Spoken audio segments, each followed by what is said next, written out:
29th, 2023 Land Use Committee will come to order. I am Councilmember Chair Strauss, Councilmember Strauss, Chair of the committee. Will the clerk please call the roll?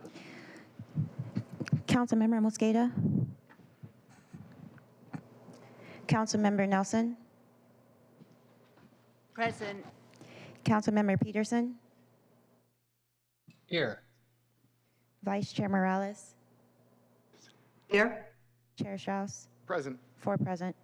Thank you. We have 3 items on the agenda today. An informational item 2358, a briefing and discussion on the audit of our construction permitting process. We have Council Bill 120674, a briefing and discussion on extending the term of master use permits, and Council Bill 120675, a briefing and discussion on removing the maximum use limit of the maximum size for medical uses within the maritime manufacturing logistics zone. So before we begin, the agenda is adopted. Hearing no objection, the agenda is adopted.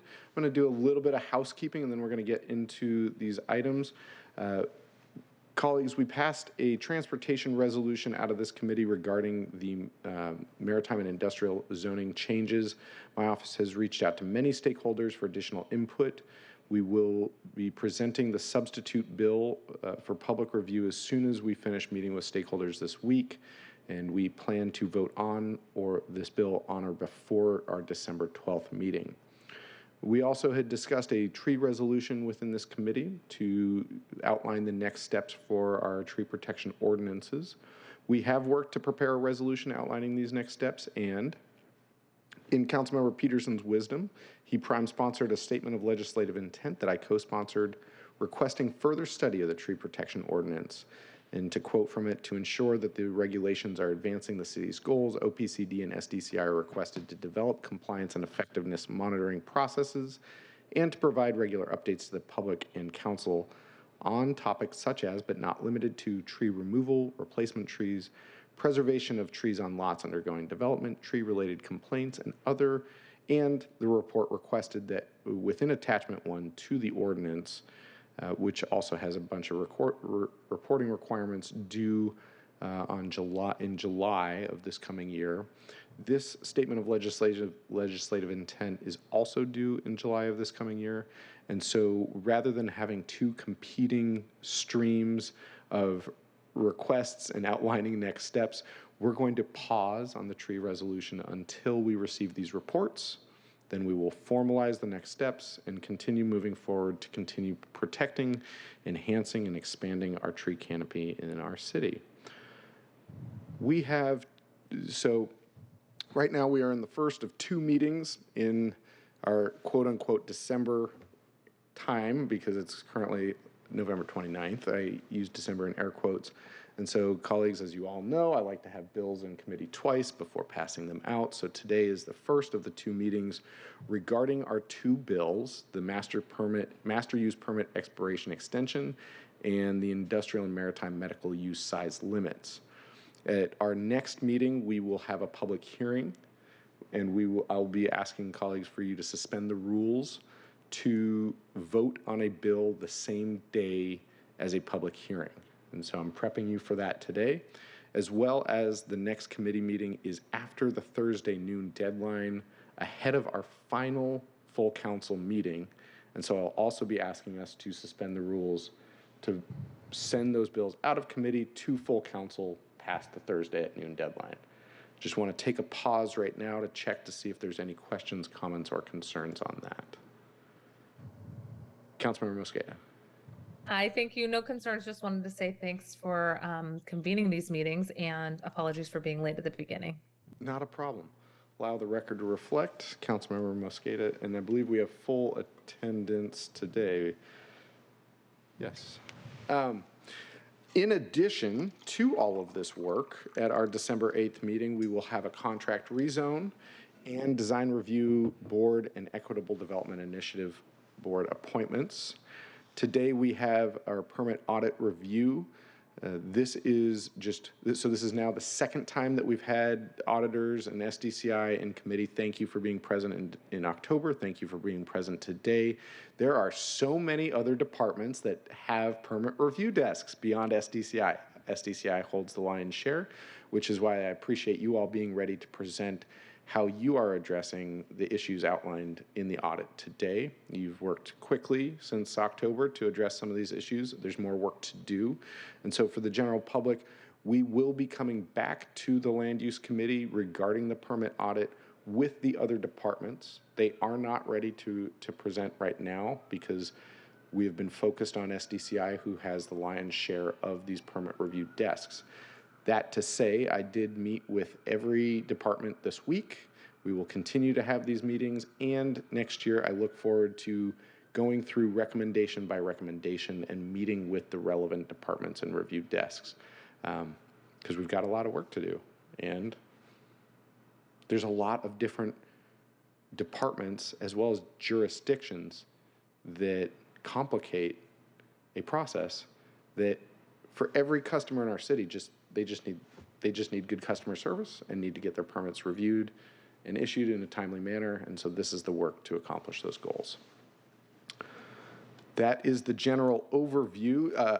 We are going to go into public comment, and colleagues, if you want to join us at the committee table, I know things are a little bit different than pre-pandemic. We now sit at the dais, but please, anywhere at the table, you are welcome.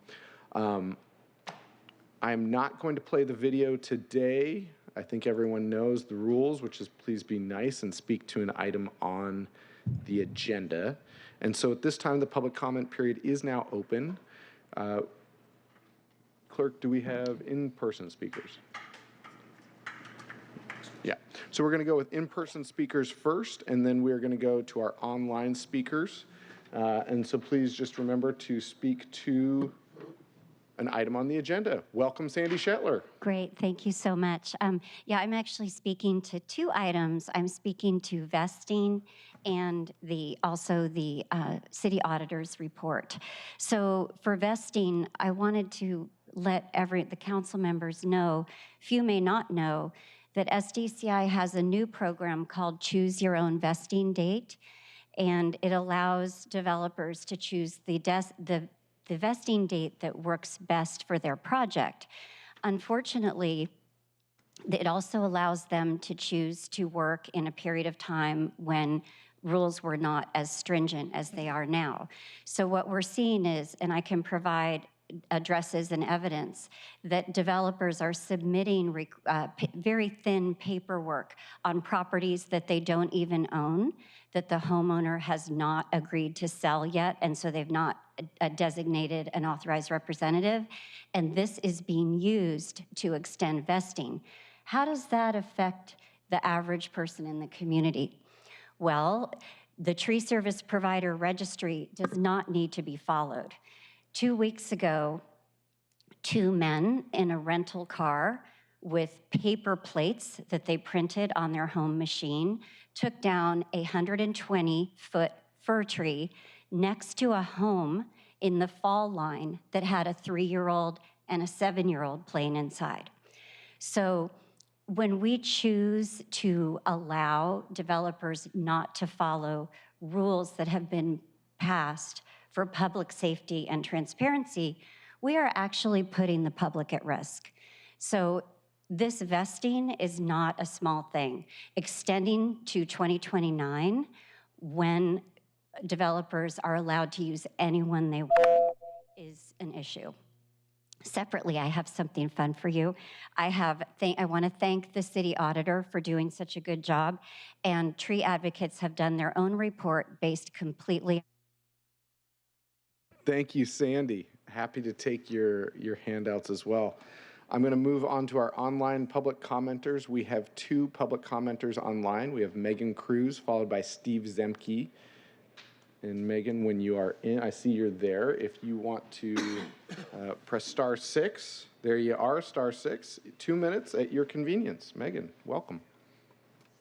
Okay. Hi, I'm Megan Cruz, speaking today on CB 120-674, a bill to extend master use permits through 2026 and relax renewal requirements. I'll start by saying that extending the MUP window for these 200-plus market rate projects is a good idea due to the economy. However, other bill provisions will undermine the city's financial and environmental goals. Currently, permit extensions require that a project adopt code changes made since the original MUP was issued, but that's not the case with this bill. Under this legislation, projects approved 6 years ago in very different circumstances will be allowed to disregard new code, effectively negating tree protection and other current and future environmental legislation. Under this same provision, projects approved before MHA will not have to pay MHA fees, causing the city to lose up to $5 million in revenues. And MHA projects will pay 3 to 5% less just because, unlike current policy, they won't have to adjust their payments for inflation. The city is in the middle of a major comp plan and transportation plan update. These will take effect before this bill sunsets and should set the standard for new development. We need to support these plans and retain the code updates as part of this bill. Thank you. Thank you, Megan. And up next, we have Steve Zemke. Steve, I see you're there. *6 at your convenience. I see you're off mute. Anytime you'd like to speak, 2 minutes. Thank you, Steve. Welcome. Good afternoon. My name's Steve Zemke, and I'm chair of Friends of Seattle's Urban Forest. We oppose passage of Council Bill 120674 as written, delaying for up to 6 years at a time legislation the council may pass on dealing with land use regulations and code enforcement for extended long periods is not good public policy. Let them up be renewed for 3 years, but have it comply with any new regulations. That only makes sense. 2026, for instance, and saying you apply in 2026 and you can do 6 more years means that any new code legislation for 6 years would not affect those projects. Other issue I want to comment on is SDCI is currently not requiring developers to use registered tree service providers and reporting of trees as being removed on vested projects. The code is what tree service providers need to do work in the Seattle, including registering with the city, posting work online, posting signs on the site the day of the work and 5 days afterwards, and signage on the vehicles. It is not affecting zoning or the ability of developers to legally remove trees and their requirement to replace trees 24 inches DBH on site or on city property, which has been in the ordinance since 2001. You need to verify and act, work with the council, the law department, et cetera. The tree service provider legislation is not something that the Municipal Research Council of Washington would say is a vested item, since does not affect the zoning or land use of the property. Thank you. Thank you, Steve. And seeing as we have no additional public commenters remotely or physically present, this does conclude our public comment period, and we'll move on to the next agenda item. Clerk, if you could read the first agenda item, the short title, into the record. Item 1, informational item 2358, audit on the construction permitting process for briefing and discussion. Thank you. The first thing we have up today is a presentation about the audit that I requested regarding our permitting process for construction permits. We have Auditor Jones, Melissa Alderson, and Andrew Scoggins with the City Auditor's Office with us today. We have Nathan Torgelson from SDCI and Andy Higgins from SDCI. We also have Marco Lowe from the Mayor's Office, as well as Wayne Barnett from our Ethics and Elections Office. As I said in our opening remarks regarding the overview of the entire committee process this week and next, we will continue to meet with the additional departments because we have SDOT, we have Office of Housing, we have, I almost have this Information Technology Department, City Light, SPU, Fire Department. We have Seattle King County Public Health, all involved in our permitting process. SDCI holds the lion's share. They're here with us today because they've already gotten to work in addressing the issues raised in the permitting audit. And again, we will continue working with these other departments, and we will likely be back in committee. But for today, I'm going to pass it first. Well, first I'm going to pass it over to the auditor's office to do introductions. I know you're David Jones, you're here in person. We have Andrew Scoggin online as well as Melissa Alderson online. And then we'll pass it down to Marco and then to SDCI. And Wayne, I know you don't have anything to present, but I really appreciate you being here to answer the questions we don't know the answers to. So with that, over to Auditor Jones. Thank you, Chair Strauss, for inviting us back to your committee to present the findings of our October 18th, 2023 on the construction permitting process.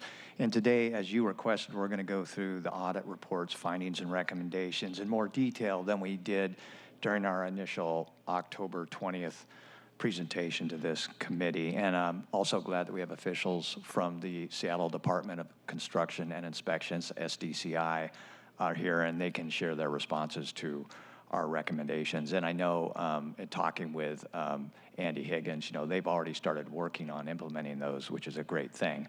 I should say, because I'm a professionally skeptical auditor, we haven't verified any of the status updates that SDCI will be sharing today on the implementation of our recommendations. However, we'll be doing that verification work as part of our normal annual audit recommendation follow-up process that's going to be starting next year. We always follow up to make sure what happens with our audit recommendations so they just don't disappear into thin air. Just for members of the public who are watching today's presentation or are interested in reading the full audit report, you can get it on our website. Go to seattle.gov/city-auditor/reports and choose 2023. You'll find the report there. I do want to say both members of our audit team are recovering from illnesses. That's Melissa Alderson and Andrew Scoggin.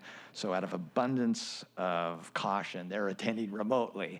And Andrew is going to take you through the report's findings and recommendations. And Nathan Torgelson and Andy Higgins and Marco, will be offering their commentary as we go through. Hopefully this will be interactive. So Andrew, take it away. Great. Thank you, David and Chair Strauss. Andrew, we're going to just do introductions first, and then we'll jump into the presentation. I'm sorry. Yeah. So if you just want to say hello, and then we'll pass it down the table. I apologize for breaching etiquette. We're all very mentioned my name a couple times, and I figured the audience would be sick of hearing it. But I am David Jones, the city auditor. Awesome. I'm Andrew Scoggin. I was a member of the audit team. And we know Melissa's with us and did a lot of work on this. Yes. I'll give her that kudos, and then I'll pass it over to SDCI. Nathan. Nathan Torgelson, Director of Seattle Department of Construction and Inspections. And Andy Higgins, I'm the Engineering Services Director at SDCI. Marco Lowe, Chief Operating Officer for the City of Seattle. Wayne Barnett, Executive Director of the Seattle Ethics and Elections Commission. Wonderful. And with that, back to you, Andrew. Take it away. Thank you. And I should say, Melissa's here. Her voice is on the mend. Last time when we were here before the committee, we both spoke, but you just get me today. Our audit, if we can move to the next slide, please. So I'll talk a little bit here about which parts of the construction permitting process our audit looked at. Construction permits are one type of permit that the Seattle Department of Construction and Inspections issues. And construction permits can be for things like for new buildings or for alterations. Our audit focuses on just part of this process from intake, which is the first highlighted box here. And that's when the city checks an application for overall completeness. And then our project looked at the process through corrections, which is when reviewers provide comments on how to fix issues with an application. The time period for our audit was construction permit applications that were under review in 2021 and 2022. The next slide, please. Andrew, go ahead. Before we jump on, and colleagues, if you've got questions along the way, please feel free to ask them. They might be answered in the upcoming slide. If that's the case, I'll just say, I think we're about to get to that. But for this one, for the clarity of the public, could you or Andy want to share with us what happens between the last set of corrections and permit issuance? Sure. Thank you for that question, Councilmember Strauss. Actually, what happens after the final correction is approved by any various review location, whichever is the final one to approve their plans, we have a quality control step that the plans go through. They go back to the final reviewer, which is typically the ordinance and structural reviewer, to consolidate any outstanding comments or details that may need to be wrapped up. Once that person validates the quality of that plan set, we move it on to our plans routing group, who does the final prep to issue process. And basically what that is finalizing the final issuance fees and then any outstanding documentation that may be required as outstanding documents that aren't handled during the correction cycle process. Once that happens, they upload an approved plan set that's held behind the scenes, and then the system notifies the applicant automatically what the final fees are that are owed. And then it's incumbent upon the applicant to pay those fees, and as soon as they do, the Excella system is automated to go ahead and issue that permit, produce the report that is the permit face. It releases the approved plan set to the applicant, and it also produces a cover sheet that the applicant can print out, all of which need to be on site for the field inspector to be able to actually inspect that project once the permit is issued. Great. Thank you. Councilmember Nelson. So I'm following along in part in the report, and on page 4 it talks about round 1, round 2, round 3, etc. So this slide that's up right here, the last box is corrections. So am I to assume that a correction is a round, or are these rounds different rounds for different permits from different departments? The corrections are the rounds, yes. So your assumption is correct. Cycle 1 would be the initial review, and then any subsequent cycle is dealing with corrections. Okay, then I'll save my comments about corrections until later in this section. Thank you. Wonderful. Back to you, Andrew. Thank you. So we grouped our findings into 4 categories. They are for the city to reinforce a customer focus, promote transparency and fairness, strengthen a citywide approach, and to standardize review comments. I'll also briefly summarize our recommendations, which the full text of which can be found in Appendix B of our report. And throughout the presentation, folks from SDCI will also provide an update on their part. Next slide here. So our first category that I'll discuss is about the city needing to reinforce a customer focus in the permitting process. I'll discuss 2 points here, that SDCI should reevaluate its tracking metrics and reporting methods to reduce review times, and that the city lacks a process to routinely collect customer feedback. We found that SDCI focuses most on the first round review, which is when reviewers do a first pass through, and often they'll send the application back to the customer with correction comments. SDCI does a good job of tracking this first round. However, we found that SDCI does not prioritize total review time while applications are being processed. Instead, SDCI setup focuses on,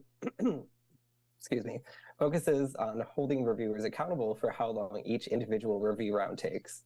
This setup creates an incentive for reviewers to clear applications from their queue rather than focus on how long an application is taking overall. Also, we found that reviewers are largely meeting the internal SDCI target for first round review time, but not later rounds of review. Each of these vertical bars in the graph here on the slide represents the median amount of time that each review round is taking. It also shows SDCI's internal targets on the horizontal bars.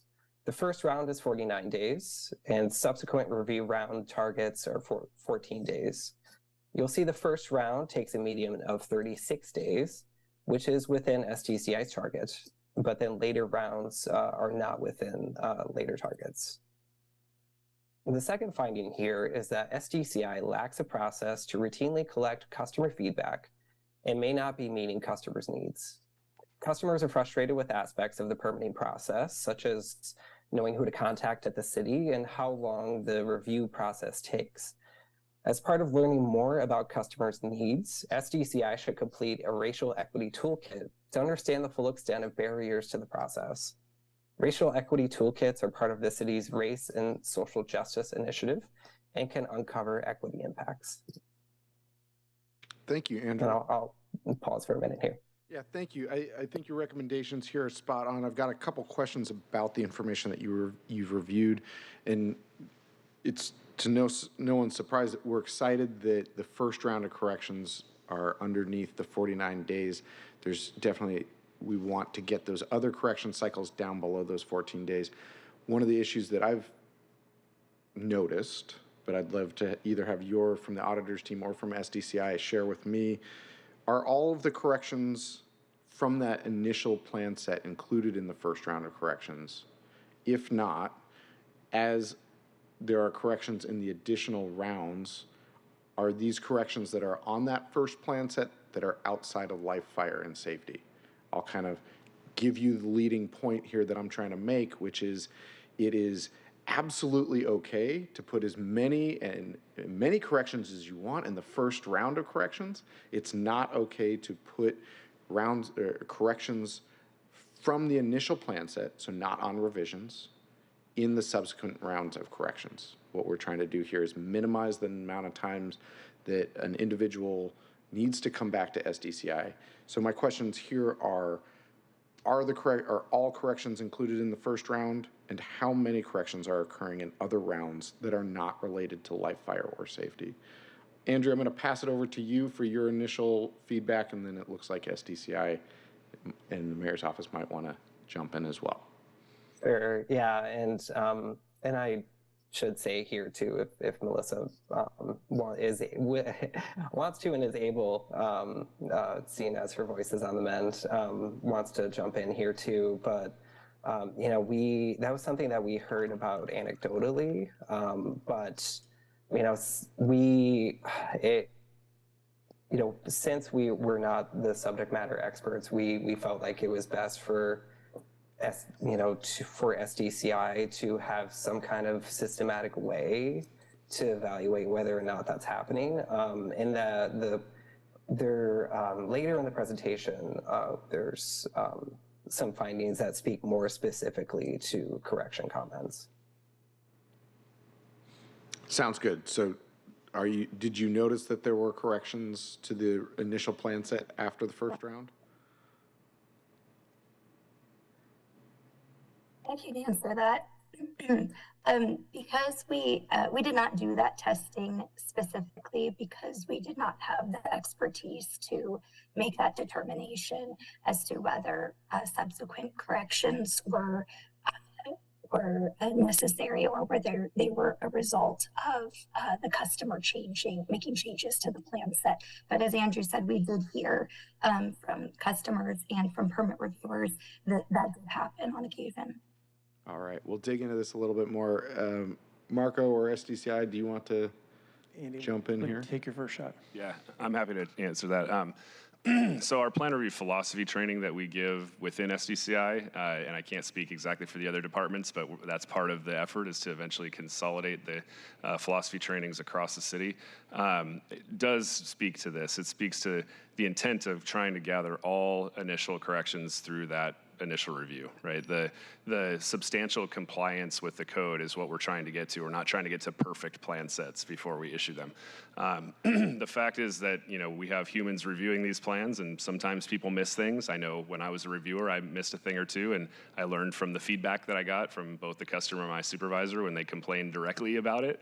But there also may be pieces of the process where there might be corrections that happen after the first cycle. For example, with the master use permit process, since we allow that process to run concurrently with the construction permit process, the sequence of when the public comment period happens versus when our initial plan review happens may not be in alignment. So the zoning reviewer and the land use planner on that project may not have the conditions and everything they need from the MUP to fully complete an initial review. So they may add a correction to the plans that says there may be subject corrections later based on the outcome of the MUP. Another example might be as if during screening we didn't realize that the plan might need a geotech report or a structural calc or a drainage review calculation or any various other kind of analysis that might be needed to be included. And it's incredibly difficult for the plan reviewer to do a complete review if that initial analysis hasn't been provided upon, the initial application. So in those cases, the complete review doesn't really happen during cycle 1. It happens during cycle 2, and then you may end up having correction cycles from there. To Melissa's point, there could be applicant-initiated revisions that happen. There could be responses to certain reviews, like maybe the setback isn't being met and the applicant needs to revise the building to comply with the setback or whatever, and then that impacts their structural calcs, or various things like that do lead to the potential for later corrections, but absolutely the intent is to try to gather all of that we can as much as possible on that first round of corrections, and we train our staff to exactly that expectation. Great. I was just going to add that we talk a lot to both the market and affordable community, and we hear this a lot, that later corrections are a real issue. Was this worth a correction? This wasn't brought up earlier. We appreciate this point and hear it quite a bit.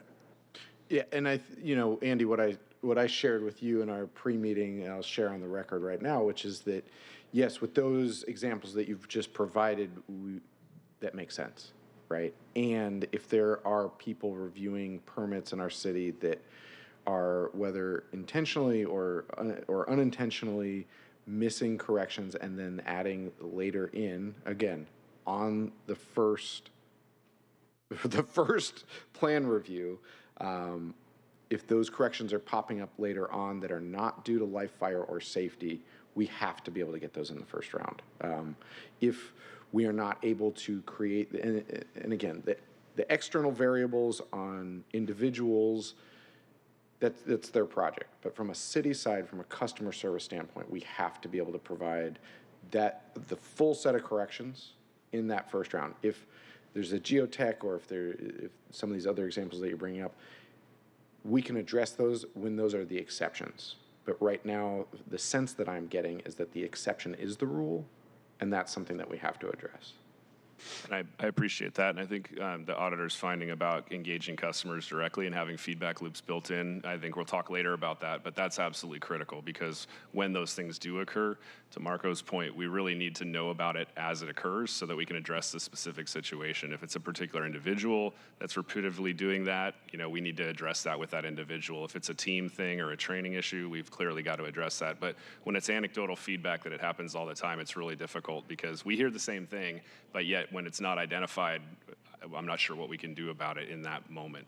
Yes, and I appreciate the anecdotal story that I shared with you earlier this week, where you said that person would have a professional review occur if it was within your department or within Exactly, yes. And I think at this point we need to have that feedback loop, because things are slipping through the cracks.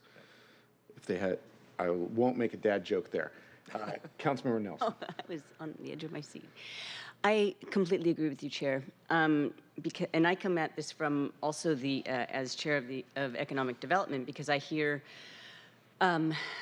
complaints about small business projects being slowed down, tenant improvements that can't happen. And so, to my mind, when I was reading this, I was thinking, if the correction is due to something that was missed by SDCI staff, that's one thing. If it was due to something that changed in the plan because of something else, that's a different thing. And so the baseline being health, fire, and whatever that term of art that he used, definitely I want to make sure that the builder or the small business owner, the homeowner, is not being penalized for some fault of an internal fault of the city, because time is the biggest driver of cost overruns in a project. And if we're trying to reduce the cost of housing, then we have to reduce the time to build. Same thing is if we want to promote economic activity in our neighborhood districts, same thing. You know where I'm going with this, and it is a big concern with me. I do have a question, because on page, you mentioned the RET analysis. On page 7 of the report, right before the second recommendation, it notes basically the RET should, recommendation number 2 deals with difficulty accessing the online tools, right? And there's a bullet point that says the city does not offer in-person appointments for permit customers to meet with city staff. So if there's an access problem with online tools and the in-person counter is closed, is there any, would that solve a big part of the problem instead of having to do endless studies about how to give people access, give more forms of access? I'm happy to address that point now, but that is part of our presentation, how we're improving access to our customers and in-person access. Okay, thanks. Let's pass it back over to Andrew, because I think we're going to get into some of those slides that Councilmember Nelson's interested in. Thank you. Yeah, so we, our 3 recommendations to the previously mentioned findings on how to reinforce the customer focus are to track applications by total review time, to complete a racial equity toolkit for the permit process, and then include that in developing a strategic customer engagement program. And Andrew, just to clarify here, when you say track by total review time, yes, it is being tracked currently. The total review time is currently being tracked. What I believe that we're trying to focus in here are that the metrics in which we evaluate our success are based upon the responsiveness to the round of correction.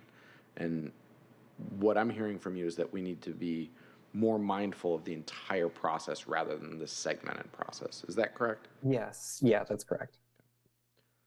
And I know SDCI's slide is up next. I will also just provide commentary that I really appreciate that the racial equity analysis is becoming such commonplace within recommendations across the board that this is still a quote unquote new program, I believe about a decade old or younger.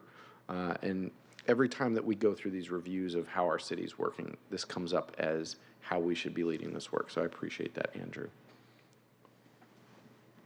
And this is an SDCI slide. So for the viewing public, we have merged 2 slide decks, one from the auditor and one from SDCI. So you will see at the bottom, if it's a green ribbon, it's an SDCI slide. If it's a blue ribbon, it's a auditor slide, although I'm seeing that the Seattle Channel banner might be covering it up. So I'm going to pass it over to Director Torkelson, please. Right. First, I just want to really appreciate Councilmember Strauss, you and the Auditor's Office on the partnership that we've had on this audit. And we are constantly looking for ways that we can improve our process. So appreciate the work that we've been doing together on this.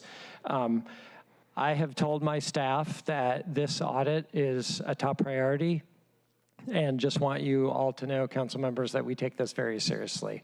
And we are constantly looking for improvements. This audit was looking at the permitting process in 2021 and 2022. Obviously, this was in the peak of the pandemic. We had a lot of staff who were working completely virtually at home. We're in a completely different scenario right now. We have staff back in the office, and I think that's really helping to improve communication and improve our permitting process. This slide just shows how we have improved our progress on the permitting time. The slide we saw before had 36 days for round 1, 27 days for round 2, 25 days for round 3, 22 days for round 4, and 21 days for round 5. And you can see that those numbers have decreased. Of course, we're still not meeting our targets for rounds 2 and 5, but we are improving. We can go to the next slide. So reinforcing a customer focus, just want to talk a little bit about the progress that we've made. We are in the middle of a strategic planning process right now at SDCI, and the key cornerstone of that process is how can we improve customer service, and that's both external and internal. So that is a key component of how we can serve the customer better.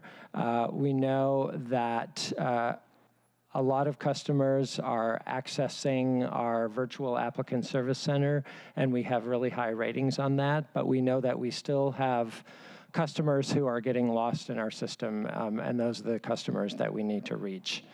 We are working on a framework for key permitting metrics for the entire process. Councilmember Strauss, you had mentioned that a lot of our public focus has been on the time it takes to do that first correction round, but we are now focusing on the entire process, and we'll be putting those metrics on our website. Feedback from customers is very important. We get a lot of feedback through people who access our virtual applicant service center, but we are looking for feedback from all our customers regardless of whether they're accessing SDCI, and we will have an update and a lot of progress on that next year in 2024. Finally, I know a visual dashboard with our progress is something that's of keen interest to all of our customers, and we are developing a process to put that on our website for next year. Thank you. Colleagues, any questions on these items? I'll say I appreciate that we're going through these item by item, and we'll be back next year to find out the progress. If you want to go on to slide 8, thank you. Yeah, so at SDCI, we have anti-racist task force. We also have a joint change team with the Office of Planning and Community Development that focuses on a lot of our policies. We are focusing on training, looking at cultural differences, looking at all of our applicants. We are looking at how we go about recruiting and hiring our employees, how the interview process works, how we brought our employees back to the tower, and also working on that equity toolkit for our entire permitting process. We are incorporating those race and social justice principles in all our human-centered design work. And one of the ways that we're addressing the race and social justice issue, and Councilmember Nelson, you brought this up, I'm really, really, really excited that in December, we are going to be opening up an information desk on the 4th floor of the Seattle Municipal Tower. This will be a great opportunity for people who want that face-to-face communication. Somewhat surprisingly, we still have a lot of people in Seattle who do not have technology access. I, a month ago, met a couple in the SMT lobby that security pointed me to. They had a rental unit and found out that they needed to register that rental unit through our rental registration inspection ordinance program. English was their second language. I was able to get staff in our department to come down and help them fill out the forms manually so they could get registered. So we still have a lot of people that don't have technology access, and that in-person information desk is going to be a great tool for them. And Director Torkelson, just spinning off of that a little bit, I read in the audit as well, some permit reviewers will take phone calls, some won't, some use the Bluebeam chat, some won't. Is there a way to have a consistent method across reviewers, and is there a barrier to just picking up the phone? We are constantly pushing our staff that you need to return phone calls and you need to do it within 24 hours. That's very important. Okay. Yeah. We'll speak a little bit more to that on the next slide when we talk about the customer success team as well. Okay, great. Thank you. We are also constantly looking for ways to better connect with the public. One of my favorite events is our annual home fair. We recently had our annual home fair at the Filipino Community Center in Southeast Seattle. We have multiple staff and staff from other city departments. It's a very low-key, customer-friendly way for members of the public to come in and talk to a variety of city staff about how to get a permit. They can sit down and talk with those staff. We have virtual presentations and in-person presentations on how to get a permit to build a detached accessory dwelling unit, how to earthquake retrofit your house, and many other sessions. So that really is one of my favorite public outreach events that we do on an annual basis. Also wanted to mention that we are in the process of completely revamping our phone line system. We have several phone lines. Some of those phone lines don't work well for our customers. So we are going to set up a whole new phone system so that people get faster and better customer service. And that will be coming online in 2024. Great. Colleagues, any questions on this slide? When you say new phone lines, you mean phone lines for people to call in if they have a question to their reviewer about some correction that they have to make? Is that what you're referring to? Correct. Okay. There's a variety of different phone lines, like if you want to call in and you have a code complaint, if you want to check on the status of a permit, if you're just a member of the public and you have a basic question, can I build a detached accessory dwelling unit in my backyard? Is it okay that my neighbor has a car that doesn't work and it's parked in their front yard? Things like that.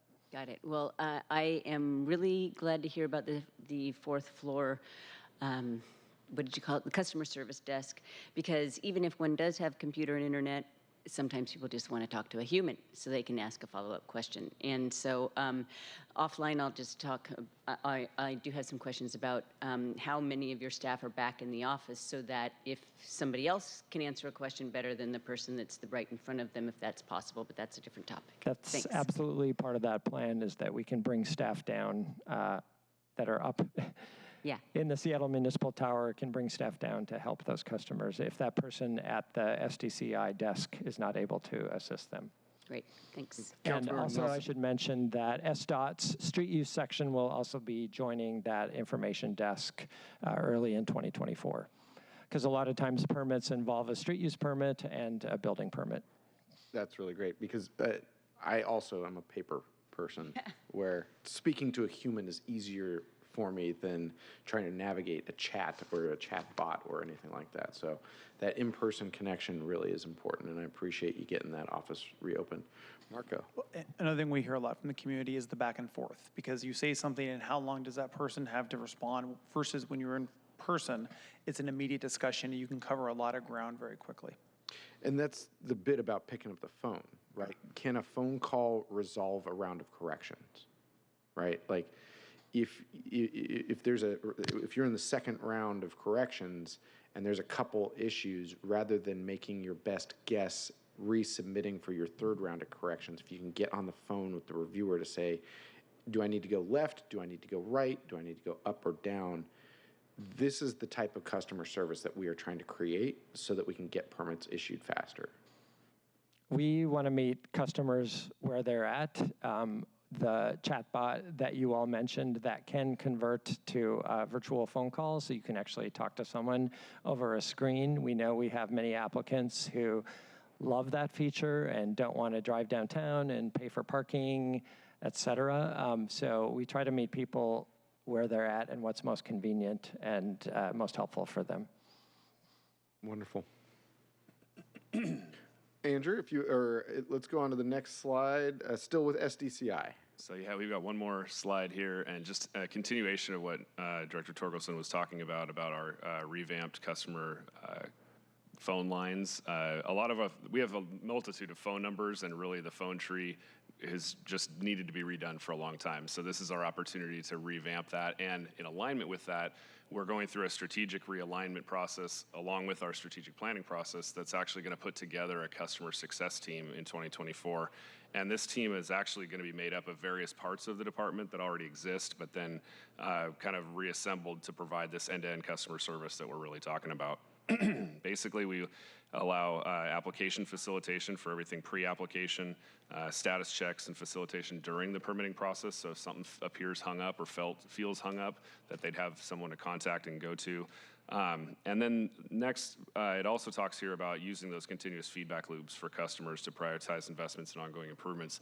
One of the things we've talked about is adopting a more real-time survey type technology that we could pepper into the process throughout so that we could have that real-time access more readily. So to the examples before about corrections being added or something being not provided in good customer service, that feedback could be more direct, and also be able to get good feedback about when we are doing well, and so that we can tell that story as well. Because right now we have the anecdotal feedback on both sides of that. We just don't have the data to support how much of either is really occurring.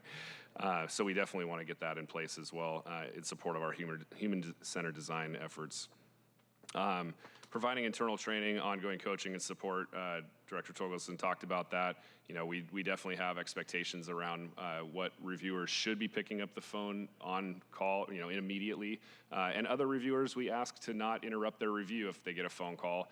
Stay in the line of thinking, don't break your thought process, be efficient in your plan review, but then take the time after you've completed that review to make that call. So giving folks 24 hours to make return phone calls is, I think, incredibly important in those particular cases. We also, I think we mentioned this before in an earlier question, but developing a centralized location to share our key permitting metrics. As you can see before, we've already made significant progress in 2023 in bringing down the throughput time on correction cycles. And the focus on initial plan review is really a carryover from our prior permitting system that we implemented at Excella in 2018, did a lot of data conversion and cleanup into 2019. But that prior system didn't have a method for us to really track correction cycles in an appropriate way. Excella does have that mechanism, and so we're totally in agreement that we need to and want to move into measuring and reporting on our ability to meet correction turnaround targets for those as well. And when you see 2, 3, 4, and 5 cycles, not every project goes through 5 cycles. There's definitely a moving graph on that, and 2/3 of the projects typically end up in the 2 to 3 cycles. Then there's a potential slice that goes to 4 to 5, and then some that are 6+, and usually they're the outlier projects. But we definitely want to reduce correction cycles across the board, and to your point, being able to make corrections on behalf of an applicant. If they're simple corrections, picking up the phone and saying, can we do that on your behalf? Absolutely. We've done that historically in paper plan world. We used to take a red pen out and make those notes on the plans and stamp those things by hand and every sheet and send it out to the applicant. But these days we should be able to do that really easily electronically. We just have to be able to implement it consistently across all review locations. And as much of a Luddite as I am with paper, if we hadn't been on Bluebeam and Acela during the pandemic, we would have stopped. Thank you for pointing that out. We made a full transition to electronic plan review beginning in 2014 and officially in 2016 for construction permitting, and then the rest of our processes went electronic when we implemented Excella in 2018.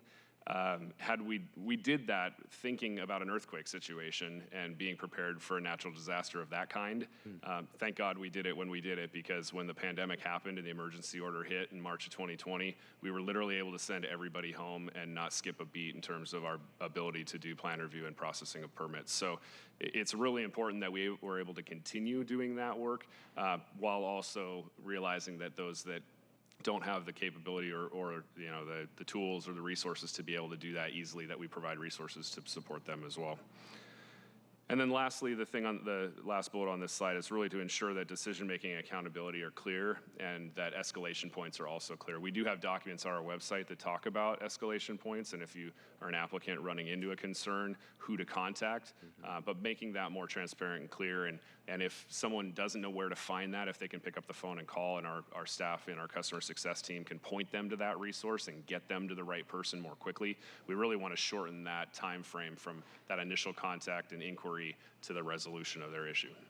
And just, this is not a question that I had previous, but from this conversation, let's say we had a place to report a reviewer for whatever reason, right? Whether it's a phone call, an anonymous tip, or however you want to do it.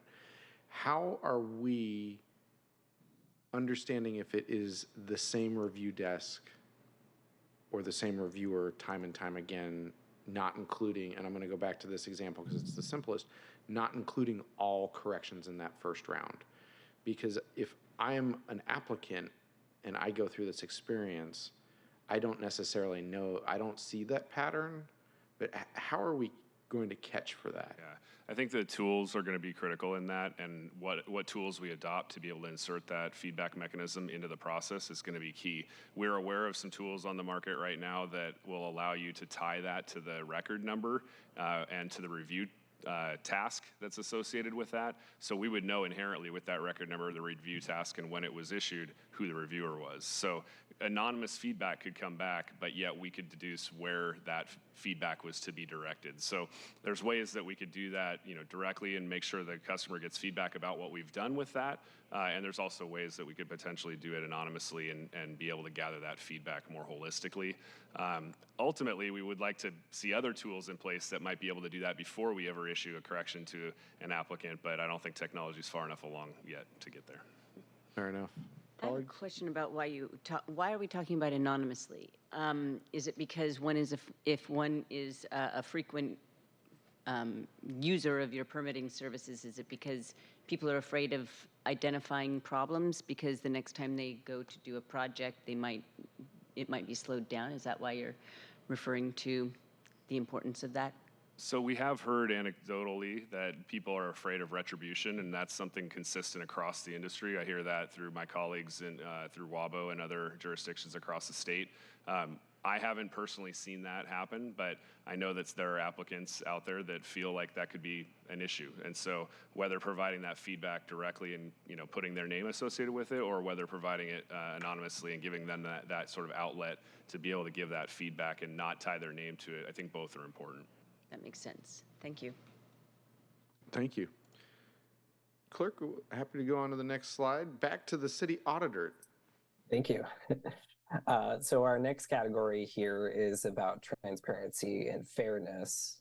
First, I'll talk about how permit applications are prioritized. It's important because, it determines when an application is worked on relative to others in the queue and how fast permit reviewers are expected to turn it around. We found that the city prioritizes construction permit. The way that they prioritize applications is inconsistent, which means that not all customers could get the same experience. For example, SDCI has internal guidelines for how staff should prioritize applications, but other city departments that also do permit review were not aware of these guidelines. At the time of our audit, SDCI did not publicize these guidelines, which would make it difficult for first-time permit applicants to know what they need to put on their application so that they could take advantage of a priority ranking. Beyond the official prioritization process, we found that sometimes a project will be prioritized if a customer calls and asks about it, either to the permit reviewer directly or to a supervisor or manager. This again creates a transparency and fairness issue, especially for customers that are new to the process. Our next finding relates to SDCI's ethical culture. During our audit, SDCI employees had questions and concerns around ethical behavior as it relates to the permitting process, with the biggest theme being around conflicts of interest. Our goal with this audit was to find ways to make the permitting process better for customers. The reason why we highlight this issue is because a positive ethical culture contributes to a positive workplace culture, which impacts all aspects of an organization. If employees have concerns about fairness and access, it's going to impact the city's ability to have a fair, transparent, and ultimately effective permitting process. We did not perform an ethics investigation to substantiate any of the concerns we heard. However, we did examine the policies that SDCI has in place to support a positive ethical culture. And we found that SDCI could put more emphasis here, particularly around employee expectations and ethics training that is specific to employees' role. Thank you, Andrew. And this is also why we have Wayne Barnett with us today. And after this section, Wayne, you're free to stay, but you can also take off, because this slide and the next couple slides are why you are here today. Right. I might take off. Yeah, fair enough. I'm taking. But we got a very exciting and lively topic here. but you know, there's a couple issues here. So I'm going to start with the prioritization of permit applications. And I know SDCI, through our conversations, have you at this time made public your internal documents? Yes. And so that's very helpful. But again, this is beyond just SDCI. And so I'm going to pass it over to Marco to speak about how SDCI has prioritization guidelines. Not all departments do. How do we, moving from here, how do we sync that all up so that it is not opaque, that the public has a clear understanding, and that our employees also have a clear understanding? Do you want me to start? Sure. So yeah, I think it's really important, and you alluded to earlier in the meeting, that there are many departments that touch these projects, and them being synced up is critical. You can go very quickly through one and be held up very long at the other, and we have initiated the housing sub-cabinet, so all departments that touch permitting, and you've listed them. I think OH is also a member because they have a role in most permits with some of the fees we assess, and we are all meeting monthly, and everybody's seeing everybody's work, because one of the greater challenges we found is not just the synchronizing of permits and how it's moving through the multiple departments to come to a issuance, but also the lack of understanding that what one department may do that may put a slight delay or fee on a project may be in concert with 9 other actions in the last year also put on that project. So that it may look like a very small step when actually together it is an incredible burden to put on these projects, and they may not get built. So with this sub-cabinet, we're trying to daylight both, again, the synchronization and the effects that our decisions, fees, permits, timelines have on these projects to try to bring everybody to row together. Thank you. And I'll just also take this moment to thank everyone who works at a permit review desk. I understand everyone is trying to do their best and trying to move our city forward. And a lot of these issues that we're talking about today are systemic. And Marco, I really appreciate that your housing sub-cabinet, with these departments being executive departments, you representing the executive right now, that thread between these siloed departments is what will be the solution to a lot of these problems. But I'll pass it over to SDCI if you want to speak a little bit more to how you prioritize permits and what that looks publicly, and then I'll pass it over to Councilmember Nelson. Next slide, please. Oh, well. Oh yeah, I can. Yeah, hang on. We've got a couple. So then I'll come back to you there. Councilmember Nelson, do you have questions? Yeah, this has to do with this whole section because I have to admit that I was prepared to be more, concerned about all the processes and how to fix permitting, but this really wasn't on my radar, the ethical concerns that are talked about here. So elsewhere in the auditor's report, the sample size is enumerated. I think that you spoke with 38 customers, and just how many, I would like to know, if it's not too difficult of a question, how many of the staff raised ethical concerns? Like, I'm trying to get a sense of how bad this is. Pass that back to Andrew or to David or Melissa. Yes, yeah, thank you for that. We interviewed 38 SDCI employees that are involved in the permitting process, and about 30% shared concerns. 30%, okay, thank you. And so when we're talking, how many employees do this work? Just 30% of 38 is how many? Is that a big part of the department? So SDCI has about 420 employees. Obviously, not all of those employees are doing permit review. I would guess about 200, Andy? 250. Okay, thank you. And one of the concerns I heard was that permit reviewers do not understand how a permit is prioritized. Is providing this, you had internal guidelines. Was it that they were unaware of them? How did this come about? I'm happy to address that in the slides that we have coming up, sort of a more comprehensive view of that issue. Fantastic. So then I'm going to just let Andrew keep going, and I'm going to hold my questions just like I ask my colleagues to do sometimes. Thank you.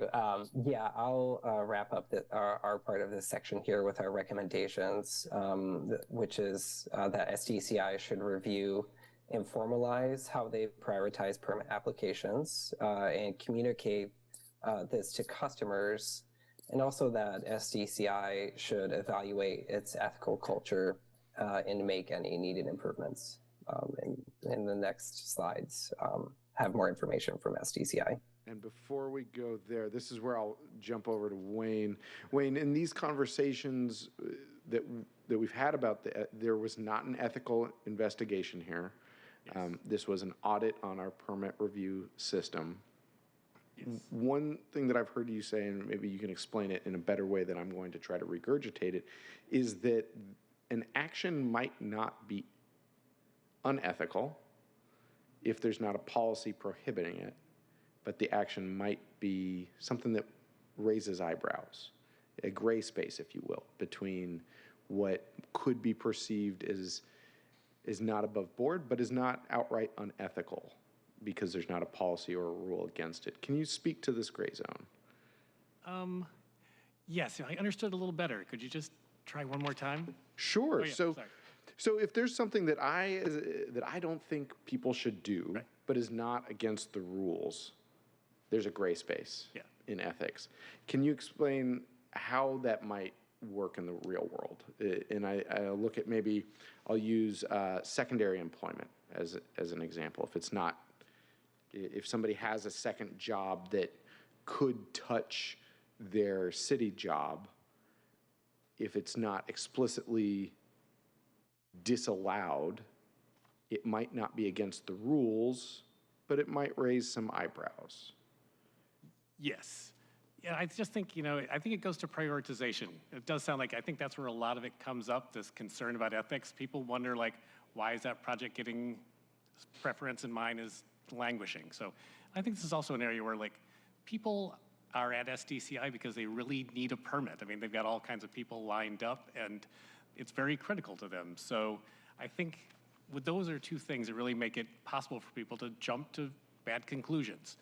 And I do think, if the prioritization is made more clear to people, that might help in cutting down the number of people who suspect, true or not, that the basis for one project getting prioritized is not ethical.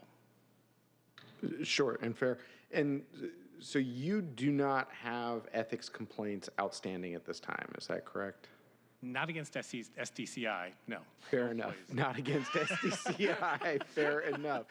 But if somebody did feel that there was an ethical violation that occurred, your office would be where that complaint is sent to, is that correct? Yes. Yeah, they should contact us, yes. And you are a complaint-based organization, so if there... Largely. Yes. So for the most part, if there is not a complaint filed, you won't, you don't have the staff, you don't have the staffing to go look under every single rock in our city. Is that a fair estimation? That's very fair. Okay. And so we might get into some of these more ethical. I just wanted to preface that before we go into the next round of slides. Thank you. Anything else that you'd like to share about ethics?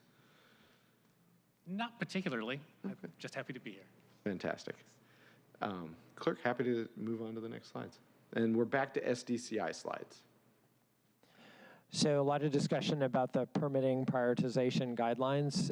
We have put that document on our publicly facing website, so all our applicants and members of the public can see that. We have always had a good partnership with other departments on prioritizing 100% affordable housing projects. That's been something we've worked really hard on. Where we need to do a better job is educating the other departments on the entire prioritization matrix. So we're absolutely working on that, and this is now publicly available. I will say that staff doesn't 100% agree on this prioritization. I'll just give you one example. In previous years, the city had a huge priority for Climate Pledge Arena. That became a priority for our department because Key Arena was a city asset in a city-owned facility, Seattle Center. It had pretty aggressive timelines to be open by a certain time, so we prioritized that permit. I know that all city staff didn't agree on that, but again, that was a priority that was given to me by the mayor at the time and also by council members who were very invested in that project. So that's just one example. Okay. Also, queue management guidance. That's something that we have right now with staff about how to prioritize the permits that are coming across their desk. What we need to do is better educate the other departments, as I mentioned, on how to go about doing that. And I think this permit prioritization guidance will help with that effort.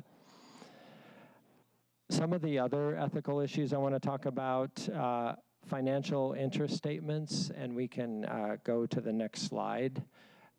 This is a requirement for staff to fill out that have authorization for expenditures. We did not have 100% compliance on applicable staff needing to fill out this document. We now have 100% compliance, and we have instituted a system to make sure that staff that need to fill this out are filling out this document. So an example is if a staff can access expenditures within our department, they have to disclose if they own property within the city, for example, or their own place of residence or rental property. So Wayne Barnett and I have had discussions about this form and how we file this with ethics and elections. So Director, I don't want you to bury the lead there, which is that Auditor Jones and Melissa and Andrew conducted an audit, found an issue. You worked with Wayne to resolve that issue. That issue has now been resolved before we even had the second committee. Correct. So, like, thank you. We have some really big problems here. The purpose of this exercise, and thank you to Auditor Jones and Melissa and Andrew for highlighting it, because as many times as I tried to take permitting 101, 201, 301 with Andy, I don't have the resources and the bandwidth to do this professional work that Auditor Jones's team has conducted. So thank you also for being responsive quickly to this issue. I've got some other questions, but keep going. We actually hired a lot of new employees during the pandemic. We had a lot of retirements and people who left for other jobs. We're in the process right now of rescheduling more intensive ethics training with Wayne's office and with Mark Mayo. Andy Higgins' division has training scheduled in January, and we will be in the process of scheduling training for all of our employees in 2024. It's an important refresher for our existing employees and for all of our new employees for that training. Also wanted to mention that we are creating and advertising a safe space if people do have ethical concerns, that they can file those concerns with Wayne's office. They can go to the employee ombud, and they can go to our own internal human resources department. It's important that we have that venue. And also, I had an employee who was pursuing a development project within the city of Seattle and did not disclose that. I took care of that in that I told that employee that they need to disclose that to leadership within the department and to their supervisor. I also, before the pandemic, frankly, had a very unfortunate situation where I had an employee who was reviewing a permit on an addition to his own residence, and that employee was terminated. Thank you. And so, and Clerk, if you could go back one slide, there was one question I had. The published permit prioritization guidelines, you said it completed in 2023. I just want to clarify, was the internal document also completed in 2023? The internal document has existed for many years. Okay. And we have revised it over the years as our city has changed, but that's been available internally for many years on our internally facing website. And that actually goes back probably 20 years to the Work Plan 2000 work and the process improvement regulating construction and process improvement regulating land use out of the mid-90s. And when the state went and implemented the 120-day clock, there was a big effort to redo the permitting process at that point in time. And for historical context, plan review took a heck of a lot longer back then, 6 months to initial plan review. But anyway, those guidelines have been in place since then, and a lot of the handshake agreements with the other departments that were all under the common understanding of those same guidelines at that point in time, players have changed out over the years, and I think that's led to where we've gotten today. So thank you to Marco for talking about how we might get that back in place and maybe formalize that going forward with all the other departments. And so was there an issue within the department that staff did not know about this prioritization framework and they do now? Or that was one of the things that I heard in this audit, was that staff didn't understand how permits were prioritized. I think some staff knew about it and some staff didn't. So we, again, appreciate the partnership with the auditor's office and with you, Councilmember Strauss, for raising these issues. And I think to add to that, if you look at the document, obviously priority emergency projects are, structural or life safety related types of projects. But when you get into priority 2 projects, it's mayoral, council, or director priority. And sometimes staff either don't agree, like Director Torgelson talked about Climate Pledge, or they just don't know what the backstory is. And so when someone comes and talks to us about a critical funding issue or a critical timeline issue or whatever it might be, we're always looking for the story first, not just because they contacted us and they're a squeaky wheel, but if they've got a story that is legitimate and we're trying to provide good customer service, we may decide, for the sake of many different reasons, to prioritize a particular project within the correction cycle rounds to try to get that permit issued in a timely way, either for housing or the school district, or there's so many different potential examples there. So the understanding of what that means and the agreement with it, I think there's kind of 2 layers to that. Thanks. That'll take me to my next point. Clerk, if you could go to slide 13, which is if a staff member, the last bullet point here is that if a staff member feels that there has been unethical behavior, that's where they go to the ombuds. Is that correct? Ombuds, or they can go to Director Barnett's office, or they can go to our human resources employees. And for an external stakeholder, how would they just go to Wayne, or is there a process within SDCI that they could come to? They can contact me, and that has happened, or they can go directly to the Office of Ethics and Elections. Wonderful. That's helpful. And so I want to talk about secondary employment, which came up. You had raised an issue of an individual who's reviewing their own permit. They have been terminated, but people are not prohibited from having a second job. And when their secondary job interacts with their primary job, what are the standards that you put in place? What are the parameters in place, and how is that enforced? So obviously, if someone has a secondary job, they cannot use any city resources to facilitate that second source of income. We do have some employees who may be doing development activity or consulting outside of the city of Seattle.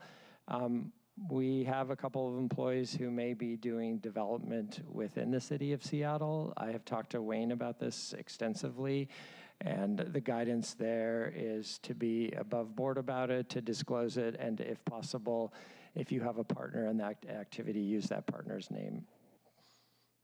Anything? Yes. Wayne says yes. Anything else to add there, Wayne? It is, really the Venn diagram, there shouldn't be any overlap between your external job and your city job.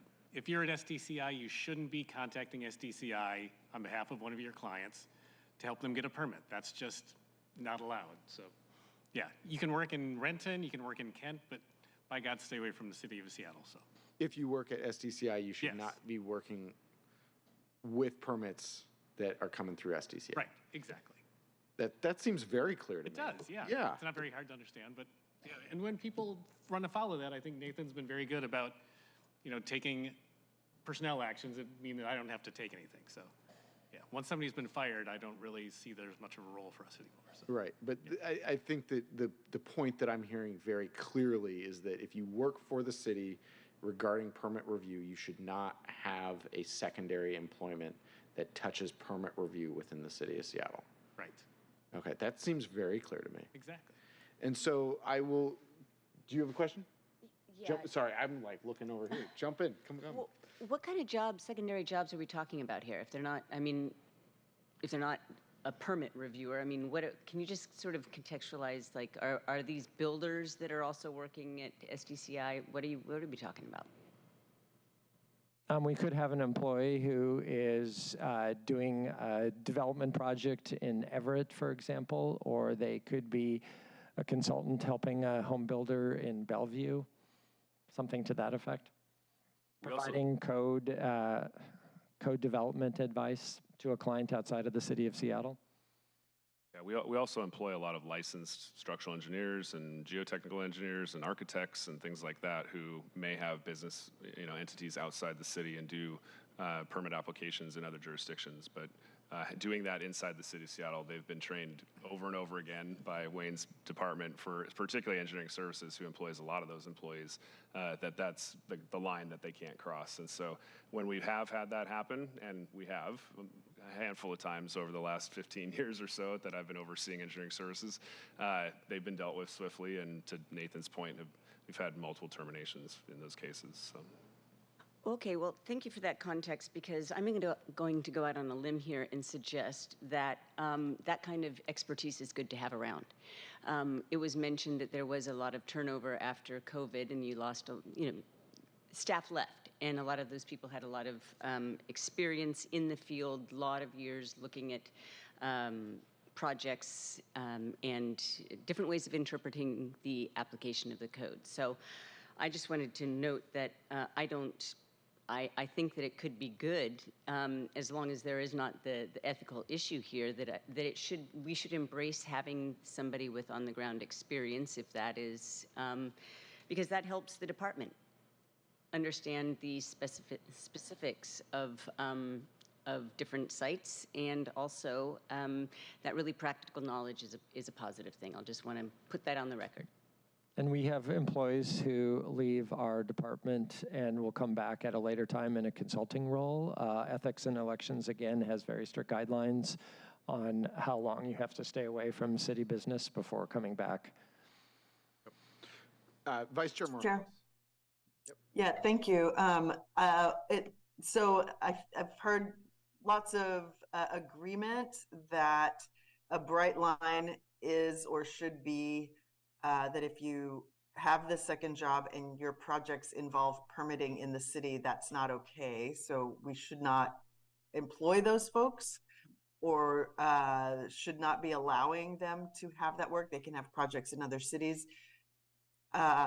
Is there an actual policy or rule anywhere within the department or within the city that clarifies that? Or is this just something that comes up when you on occasion find out somebody has a project before the department they work for? It's in the Seattle Municipal Code, Councilmember. It is in the code? Yes. Yeah, that's the ethics code. So. And so, okay. So I guess the question then is, if it's continuing to happen, what is the process, and how are we more regularly providing the education? I mean, you just indicated that there is regular training, so I'm just trying to understand why it seems to be happening. And even if it isn't that folks are working on a project that is before them in the department, if there is the perception that there is unfairness or unethical behavior happening in the department, what is the solution to making sure that there is clarity and that it is very public information about when this is happening and what the consequences are for somebody? Sure. Councilmember, just in response to Councilmember Morales's question, I think recommendation 5 in our report speaks to that. You know, we didn't do enough work, and I'm going to look at Andrew and Melissa and tell me if they know much more than I do, but to make definitive conclusions about whether or not there was an ethical violation or not. But what we did find out, we heard enough people say that they had concerns, and one way to deal with those concerns is to be very clear where that line is drawn. And you can do that, we say, like, do a survey, find out what people in your department are concerned about from an ethics point of view. Do training so they know what they're supposed to do. Have policies that are specific to your environment. And I don't know, and maybe our team knows, and maybe SDCI can speak to this, having things that are as tailored as specifically as you can to the work environment in which these folks work in, so that it's very clear. The ethics code is a great thing. It's very general. I think we note that in the report, and people may be confused about, does this apply in my work environment? So I think our recommendation is geared towards, let's just be as clear, as transparent as we can. People may be making up things in their minds about whether or not there's something wrong going on. Maybe they're right, but if we can do these things, hopefully that will minimize the concerns or false inferences about whether or not something's ethical or not. Yep. Well, and I appreciate that there's work happening right now with the Ethics Commission and HR, and would just be interested to know, what comes out of that in terms of the ability to measure improvement. If there hasn't been a thorough ethics investigation, then what do we know is the perception now, the actual occurrences now, and what happens after intervention, so that we know if that was the right intervention or if we have to actually take it a step further.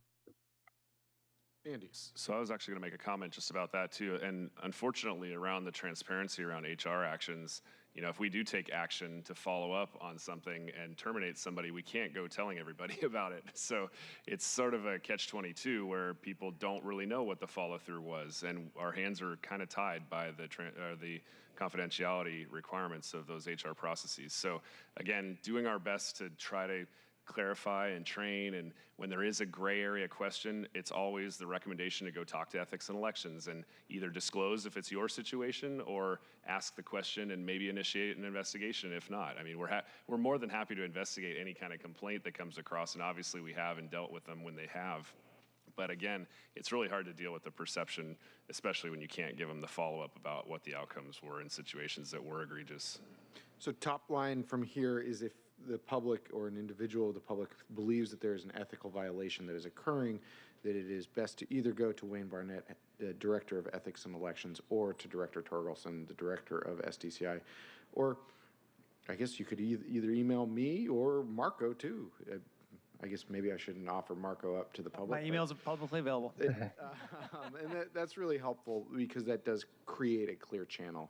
And I think that we do need to do a little bit better of a job of being pushing this information to the public. Now, before we move on, I do want to give you a hypothetical, because let's say we have an individual who's a homeowner in Seattle that works at a permit review desk, that they are a single individual, so they don't have a partner or kin or another family member to put forward their permit, but they want to make an addition to their house. That permit has gotten stuck somewhere in the rounds of corrections, or some that it has gotten stuck in the black hole.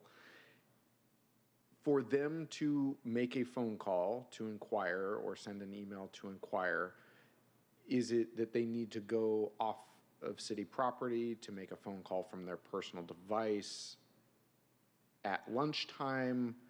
How do they? Because I heard that there's a bright line that you can't work on your own permits, you can't advocate for yourself you can't have a permit within the city.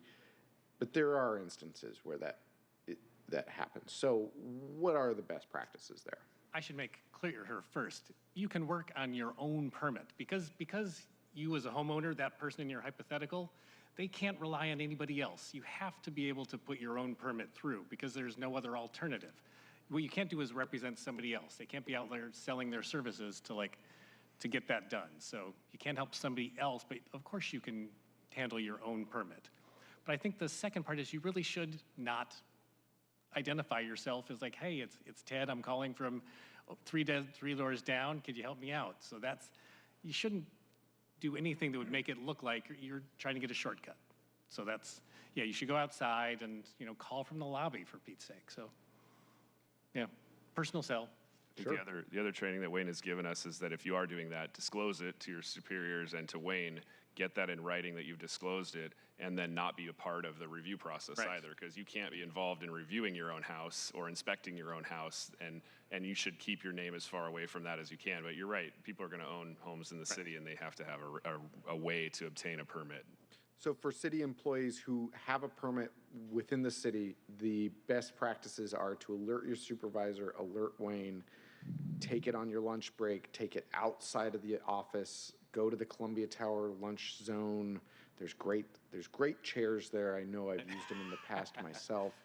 And to not use your city employment as a way to get forward. I will tell you, as I was city staff previously and I needed to go look at microfilm, I did go up to, I don't know if it was the 34th floor or whatever floor it was with microfilm. I'll tell you, I had a horrible customer experience. Okay. But they also didn't know that I was a city employee, right? And so for me, that was revealing what a everyday person experiences in the grinding gears of our bureaucracy, because I had a very basic question, and it took me my entire lunch period to get to the point where I needed the answer. And then once I had that information, I only had 5 minutes left and I had to get back to my desk. So on a separate note, we're digitizing all of that, and that should be way more accessible in the future. So just fantastic. As you know, I'm a Luddite. That's really helpful clarification on what employees should be doing, how to disclose it to your supervisor, to Wayne. And the bright line that I heard you clarify there, Wayne, is that it is okay to work on a permit for yourself. It is not okay to be representing another individual on their permit. Exactly. Fantastic. Councilmember Nelson, sorry, I got carried away. We just got a stay out of jail card here. Yeah. So, so this discussion has been mostly driven by, it seems as though employees of SDCI calling out improprieties that other employees are doing, violations of the prioritization, which is written down now. But I am also, so that's one thing, it's internal issues that were brought up. I'm looking at this whole thing from my constituents' perspective, and I have to say that I think that maybe we won't be talking about this as much next year, because it sounds like if we improve the process of permitting, then there might not be as much frustration on the part of the customers who, it seems based on these quotes in here, you know, on page 18, what the chair alluded to, nobody will take phone calls, reviewers regularly ignore requests for status or info. If I'm a customer that's used the permitting desk in the past, I would basically call somebody I know whose direct line I have to get them to help me. And then some of the quotes on page 9 and 10. The squeaky wheel gets the grease. If I'm complaining, I can get mine faster. How would you know if you haven't done it before?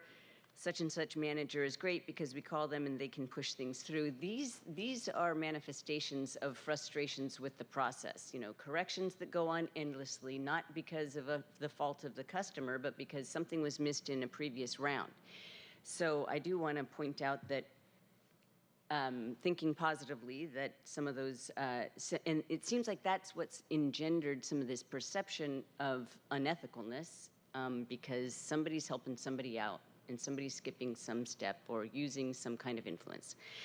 And on that note, I do want to say that I was concerned, and this is the last comment I'll make on this section, but I was really concerned when I read on the information about the Master Builders Association, that there are notes in here on page 10 that there is concern that the Master Builders Association of Snohomish and King counties has undue influence. And so I called them to try to get a sense of what's going on here, because, you know, are they acting on behalf of their members' projects? What's going on here?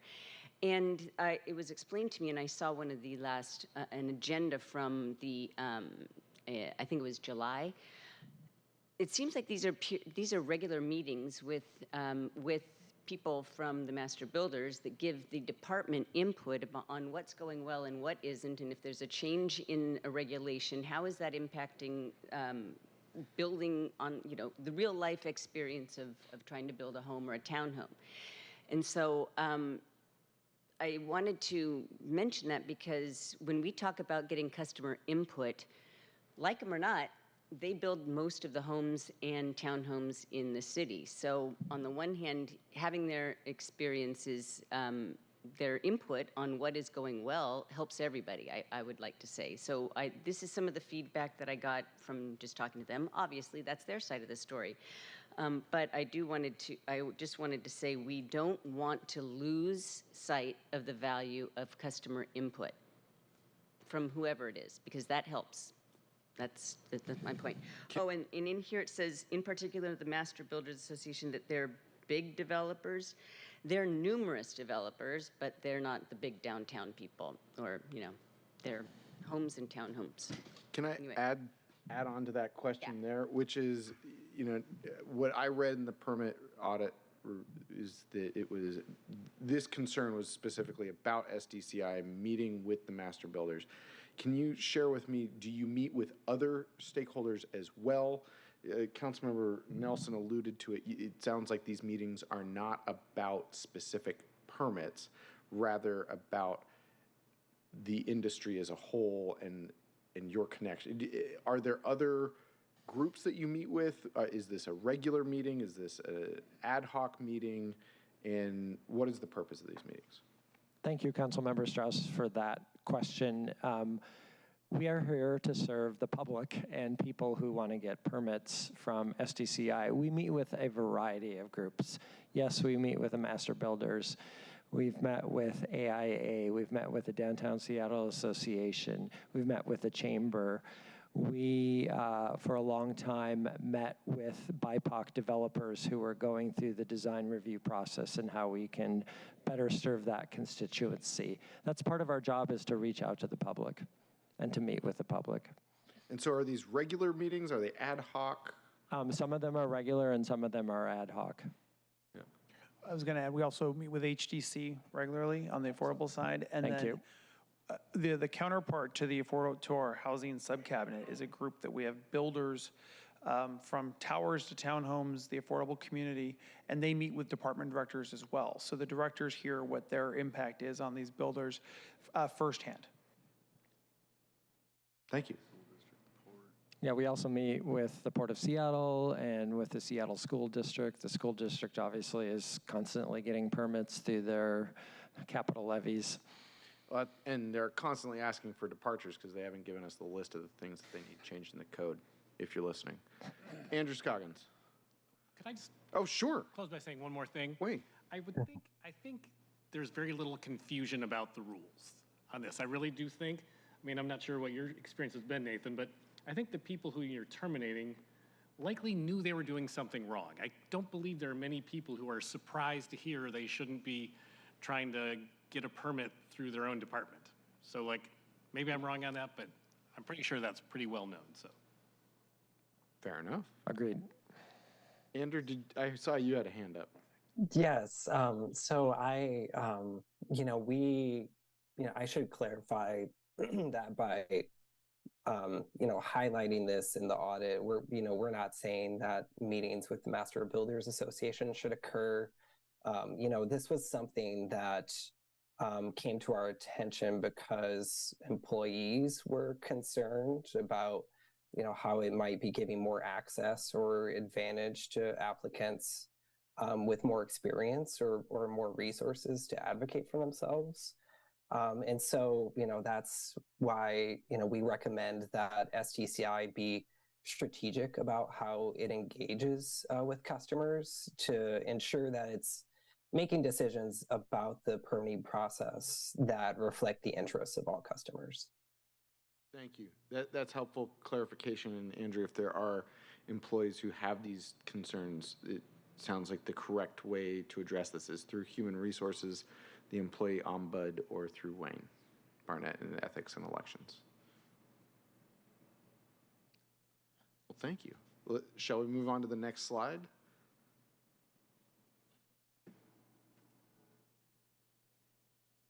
Yes, I think, I'm next. Director Barnett, thank you for joining us for the ethics refresher and conversation. We'll see you soon.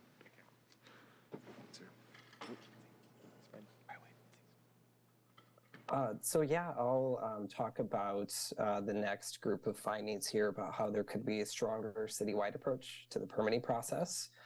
Many construction permits require the review of multiple city departments. That we've talked about that earlier in our conversation. However, we noted that while SDCI is seen as the department responsible for the process, they do not have control over what other departments do. The first item on the slide notes how the city has engaged in multiple prior permitting improvement efforts, but not all identified changes have been made. We found that the city does not have a system to manage and follow through on these efforts, nor is there an owner to implement recommendations across department lines. Also, customers noted coordination between departments as an issue, including communication and inconsistencies between departments.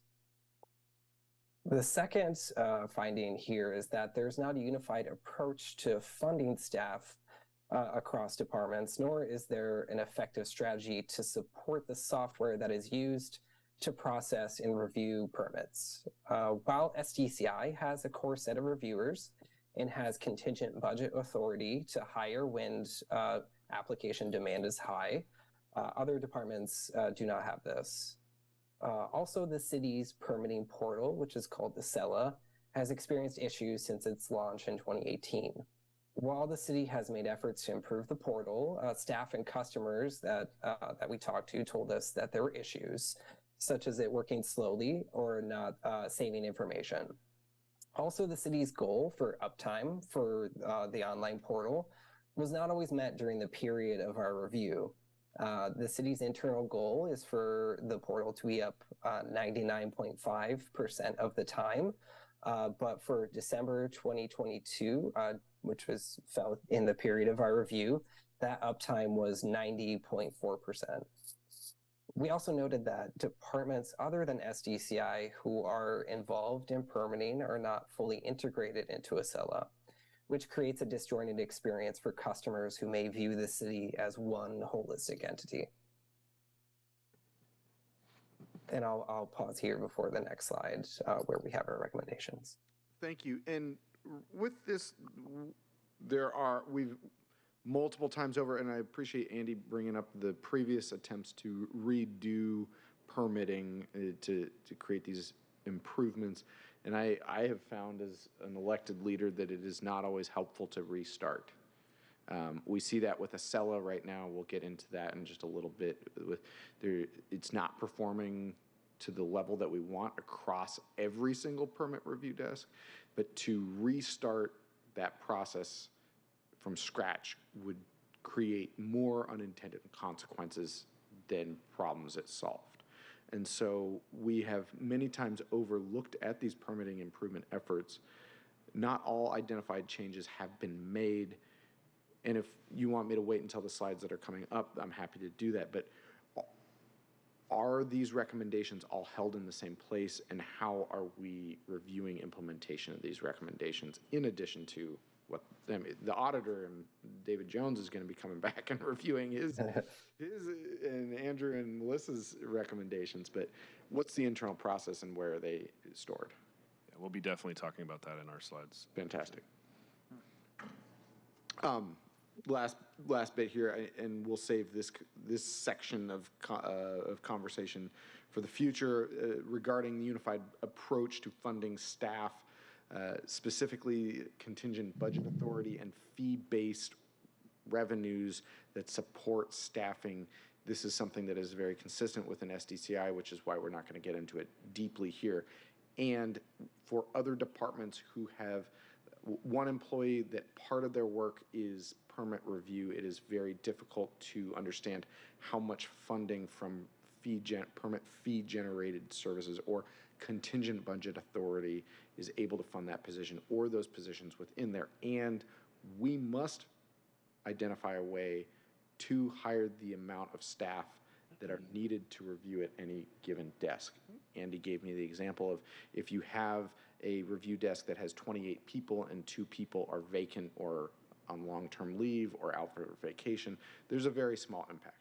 When you have a permit review desk that only has 1 or 4 people and one of those people are on long-term leave or out for vacation, you have a quarter of your staff down, and those 4 people may also have other job duties.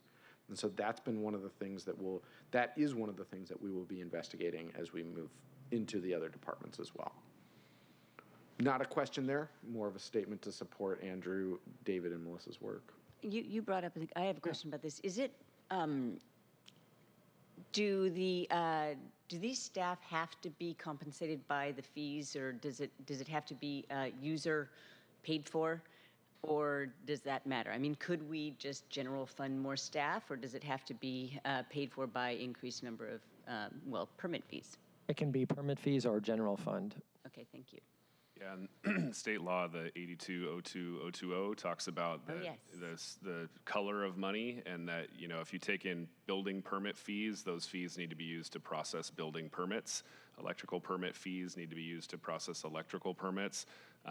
Building permit fees cannot be used as general fund to fund general fund activities, but vice versa, it could be. General fund could supplement building permit fee activities. So I think there are some slices and dices to that, but it is part of why some of the smaller departments do have challenges, because they are general funded and not fee funded.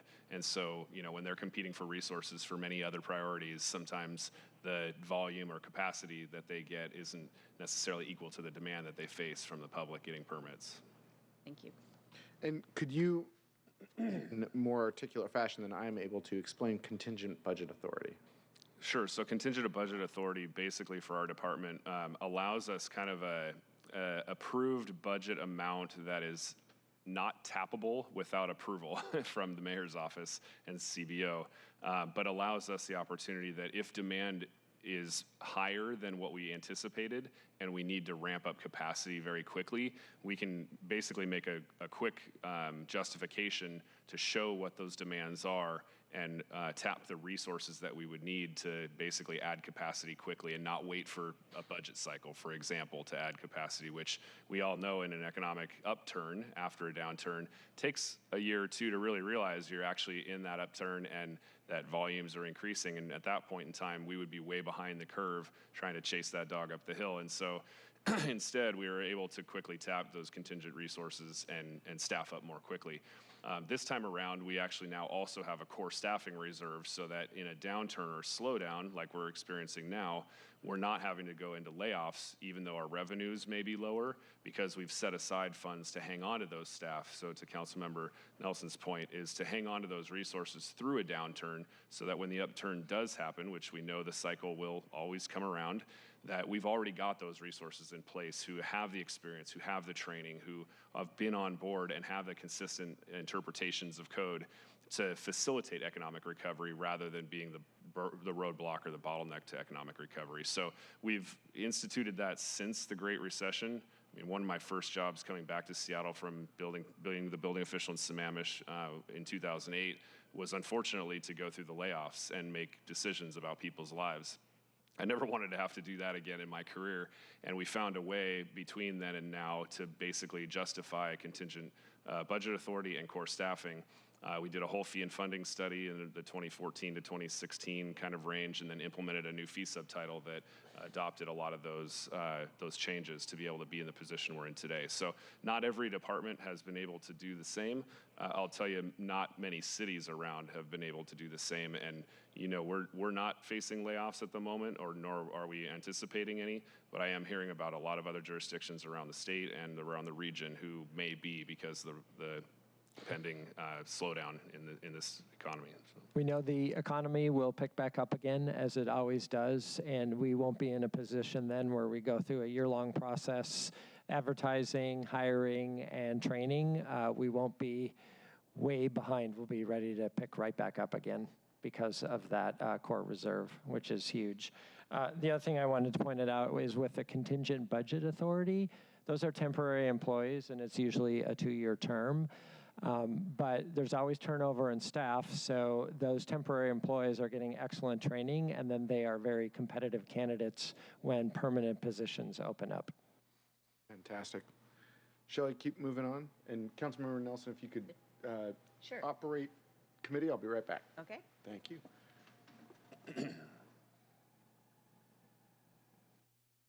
Go ahead.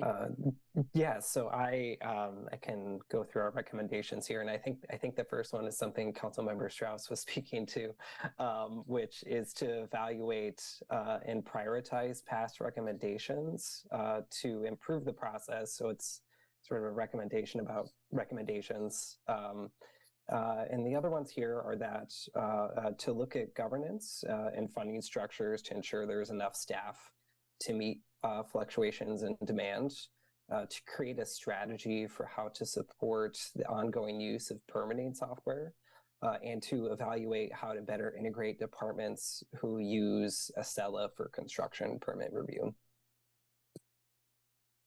And the next slides are from SDCI's perspective. So we already hit on some of these points, but the first bullet is really working with the city budget office, other city departments, and the mayor's office to look at other departments that handle permitting and if those positions can be funded by permit fees to better meet permitting demand at that time. The second bullet, and Chief Operating Officer Lowe can hit on this as well. The mayor has a housing subcabinet where we look at ways to promote and improve the process to increase our housing supply in Seattle. And as part of that housing subcabinet, we have an interdepartmental work group that's looking at how we can improve the permitting process from beginning to end. So that's really looking at system-wide improvements, and we hope to have recommendations and implement those recommendations in 2024. And finally, SDCI in the last 2 years has created dedicated teams to improve the user experience for customers and employees. And I just want to give some specific examples. Those teams have worked out new processes to better track our mandatory housing affordability contributions, the permit history research that Andy alluded to, and putting all that information online, figuring out a better way to collect on delinquent fees, figuring out how better to process cancellations, how to better look at code changes that are necessary in the future, looking at how to better handle our performance evaluations, all of our internal processes. So those teams are up and running and making improvements that are benefiting our customers and our employees. Fantastic. So for a little further context, we kind of wanted to point out here that this is not a new concept, this strengthening this citywide approach. This is something that we've been advocating for at least a decade. We've talked about permitting system integration ever since SDCI, or formerly DPD, adopted Acela as a platform in 2013, 2014. We bought an enterprise license at that time with the hope that other departments would come on board, kind of fingers crossed. Not sure if others would, but at that time we were sitting in a Hansen system that didn't talk to SDOT's Hansen system. Same system, but not integrated whatsoever. And we were all, as managers, frustrated by that. So we launched this effort with permit system integration with a number of active city departments involved in that. I think OED, the fire department, SPU, and others. So we've done a lot. I want to point out that since 2017, we started with our department, but now it's up to 11 city departments that are at least somewhat integrated with Acela. Our public user volumes have jumped from about 1,000 users to about 195,000 users in that 6-year period for a variety of reasons. There's over 1,200 staff, city staff, that are using the Acela system. There's 31 integrations with other city systems that Acela touches. And then we do routine usability studies with our users as well. And so a lot of what this audit is talking about goes directly in line with what we've been trying to accomplish for many, many years. And we're not there yet, which I'm glad the audit's still pointing out that we still have work to do. But to your point, Councilmember Strauss, to start over from how far we've come, I think would be a mistake. This Trendsetter Award that the city just won recently at the Accelerate conference was all about being a trendsetter in permit system integration. So across the country, we're actually leading that charge. This next year, we'll be converting from an on-prem self-hosted Excella system, which to their finding caused a lot of those trouble or problematic uptime, downtime percentages. There was a particular finding after the audit occurred of an issue that was occurring that has since actually dramatically increased uptime. So I think Seattle IT could probably talk specifically to what those percentages are today. Unfortunately, I don't have the numbers on that.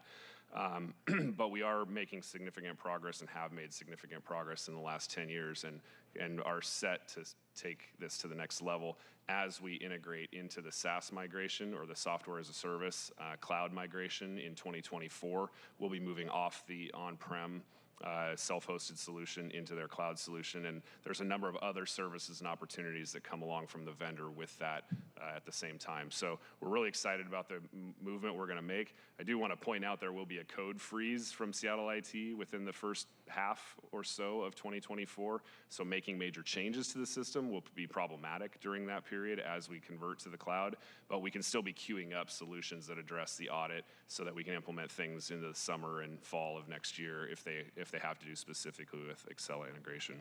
Thank you. And we had a great conversation, for the public's knowledge, we had a great conversation with Jim Loader earlier this week, identifying some of this.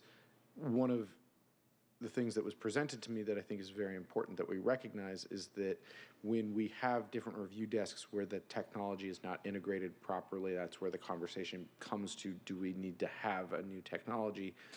Because the cost is very high to integrate that review desk. And so the operation and maintenance of a system can feel like a lot of money, but is actually a smaller sum of money than if we just rebuild. And the cost of not spending that money is borne upon our customers who are experiencing that delay and that lag and that lack of integration, which is also unacceptable.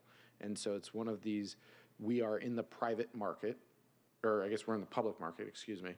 We're not in the private market. The private market, we functionally serve different purposes. Our corporation of the city of Seattle is set here to run the corporation for the public, for public governance. And that requires us to make sure that we're spending the money that these desks are integrating, even if it feels like a lot of money, especially when we have a budget hole, because at the end of the day, it's our customers who need to have that integration presented to them.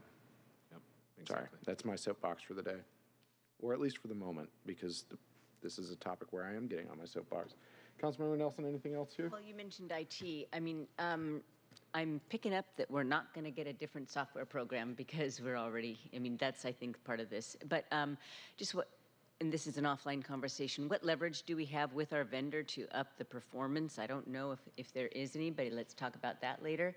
And I was going through my emails, and in May of last year, I remember offering to throw some money at software, technological improvements to permitting, to solving permitting, and that was when I was still quite new and didn't know who was doing what in the city, but and I also don't know who's going to take over technology, but I do think that this is a priority. So that's it. Fantastic. And I know we'll dive deeper there. Clerk, yes, let's move on. I'm recognizing we are at our 2-hour mark. We have 4 more slides in this section, and we do have 2 other bills to brief. They will be quick. So I'm hoping to be out of here in the next 20 minutes, 30 minutes. So on this slide, just a couple quick things. I'll make this quick. We have identified a few things along with the housing sub-cabinet work, really just trying to get all relevant reviews represented in pre-submittal conferences or as early in the process as possible. We have identified that there hasn't been always clear participation from not only every division within SDCI, but also every department within the city. And so I think there's work to be done there, and with the housing sub-cabinet work, I think and the interdepartmental teams that we've been talking about, or work groups that we've been talking about, there will be opportunity to continue that effort. The novice permit system program is something that's been bantered around for quite a while. I think this would be something that we should continue to do. It kind of goes in line with the work that we did with the home fair that basically training one-time users or new applicants on how the process works. Often I used to find when I was doing coaching at the front counter that, it really is for a lot of folks a choice of time or money. They can either hire somebody that knows what they're doing and how to get a permit, or they can try to, navigate through the system and the process themselves. And it's going to take a lot longer, to your point about if they do that on their own versus if they're able to have the resources to hire somebody to help them through the system. So having that in place would be something that we definitely can pursue. And then we used to also have a consistently prepared applicant program. We had that all the way through our life of Hanson until we implemented Excella. Converting that over wasn't within scope of that, but what that program did basically was trained applicants on how to provide a complete building permit application. And then if they consistently were prepared 4 out of every 5 times they came in the door, they didn't have to go through that training or pre-screening process every single time. They could just go straight to an intake appointment. It did help increase our quality of intakes significantly. People took pride in those numbers and really strove to complete those applications. I think the person who talked about, taking in complete applications at the front door is something we take pride in and make sure that they have a complete application, which is what locks in the code in effect. And having somebody that is consistently prepared and knows what they're doing saves us time from having to dedicate resources to training them every single time, which then allows us to have those resources focus on the folks who are more novice or new to the system. Fantastic.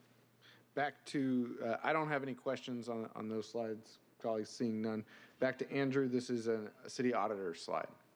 Yes, so this is our last category. I'll run through this pretty quick. So the last 2 findings here are focused specifically on the corrections part of the process, which is when permit reviewers make comments or corrections on an application. And we found that the city is inconsistent in how they issue corrections. This included things like deciding which issues rose to the level of needing to be an official correction, or how to communicate with customers, which is something that we had talked about earlier. More guidance and standardization is important here so that customers know what to expect, and they also receive a similar experience. Our last finding is that the city does not consistently evaluate the quality and necessity of corrections. We heard from SDCI supervisors that, as time allows, they will do a retroactive evaluation of their staff's corrections to see if they're meeting SDCI's guidelines. But this doesn't happen routinely or at the city-wide level outside of SDCI. And, doing this on a regular basis will help the city figure out where to make improvements.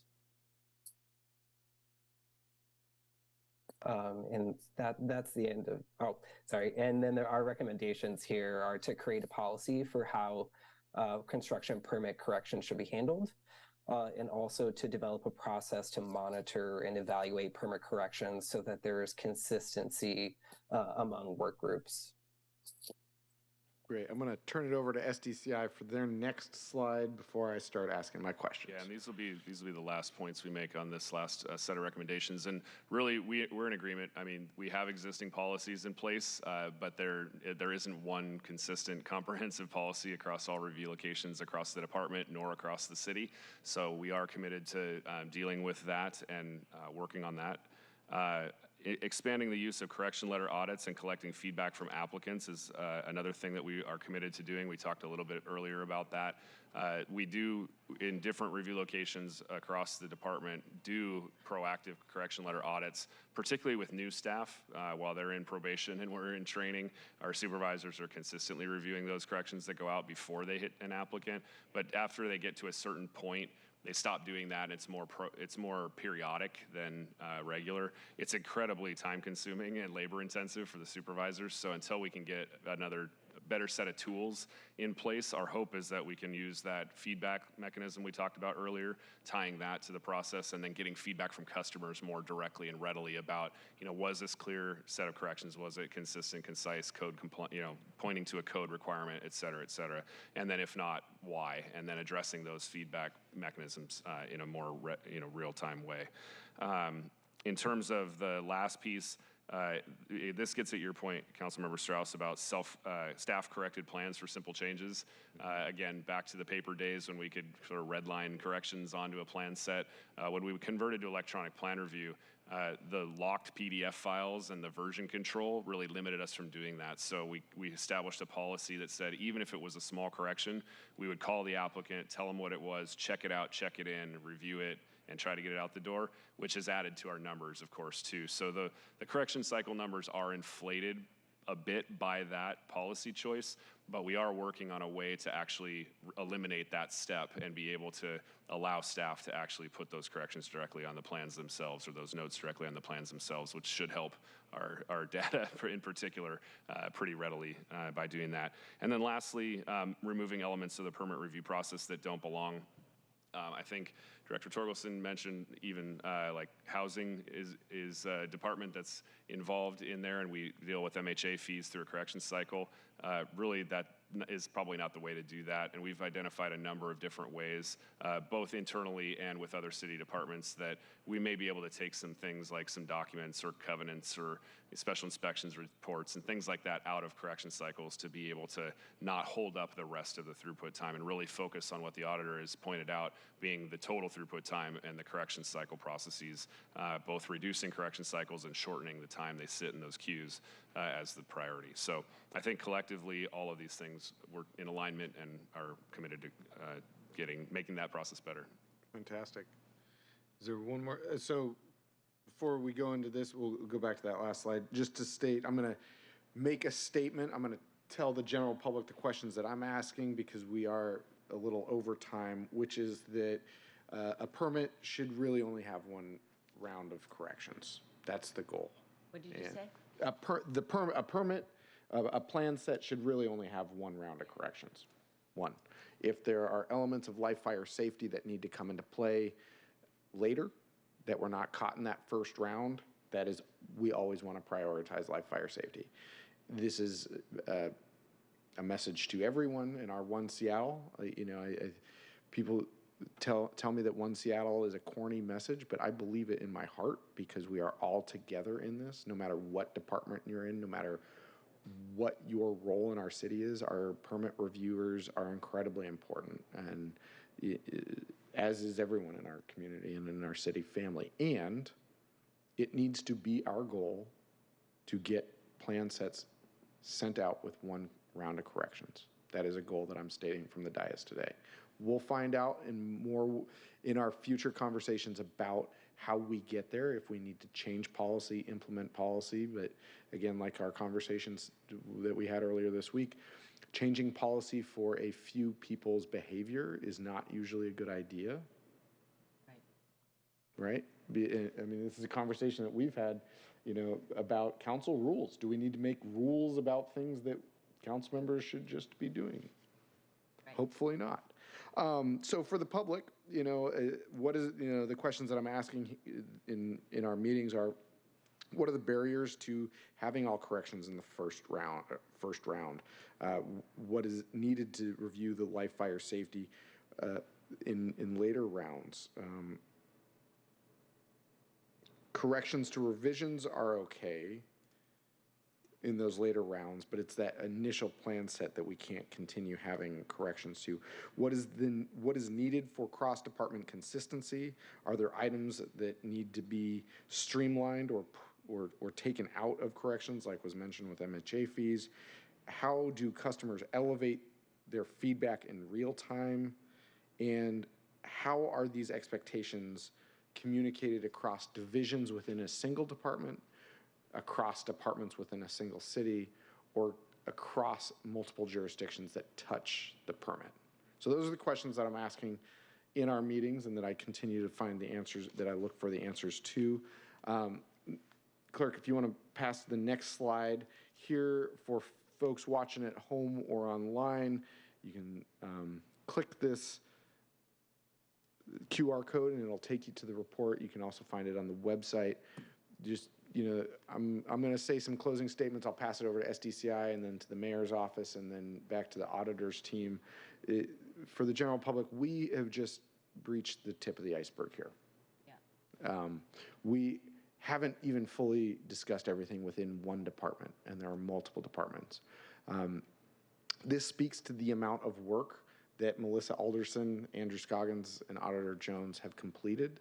This speaks to, we had a nearly 2-hour meeting earlier this week,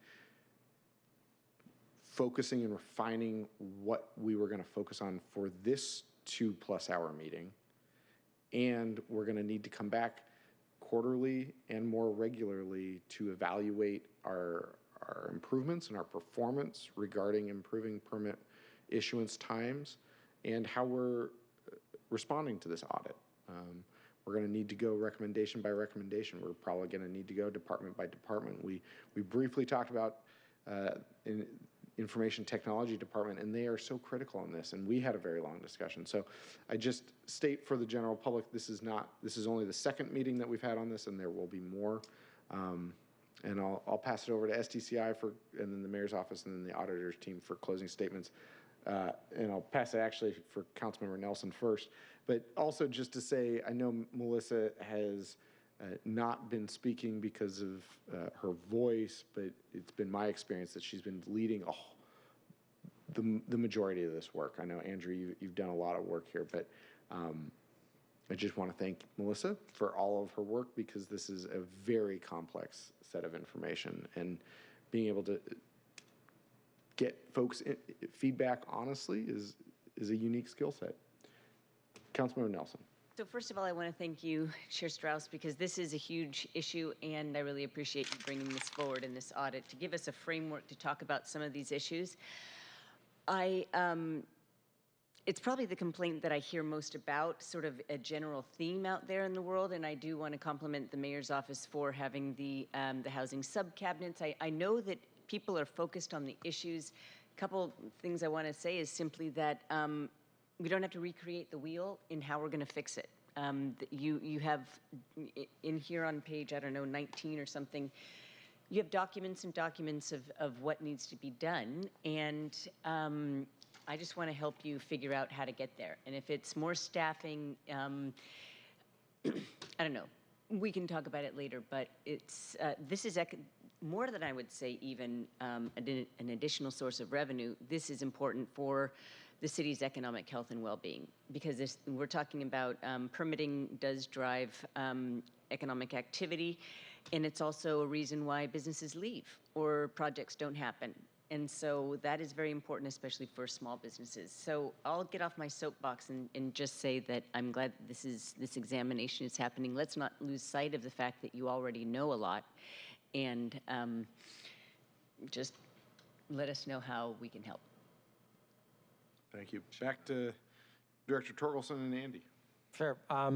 Well, I'll just conclude the presentation again by thanking council members and thanking the auditor's office for your assistance and help on cooperation with this issue. And as far as progressing, I'm going to say it's going to take the 3 T's. Torkelson, that's me. I'm the director. At the end of the day, the buck stops with me, and I'm totally committed to improving our process and our ethical climate. The second T is training. We need to continue to train our employees. And the third T is transparency. So everyone in the city and our leadership and all our applicants know what we're doing, and it's very visible and apparent to them. I just wanted to thank the chair and the council for their interest in housing and continued expertise and help. I thought the auditor's office did a really wonderful job on this report. I will just want to add that the mayor has made this a huge priority and is constantly in contact with me about how we are doing, and much of what he says is what I heard today.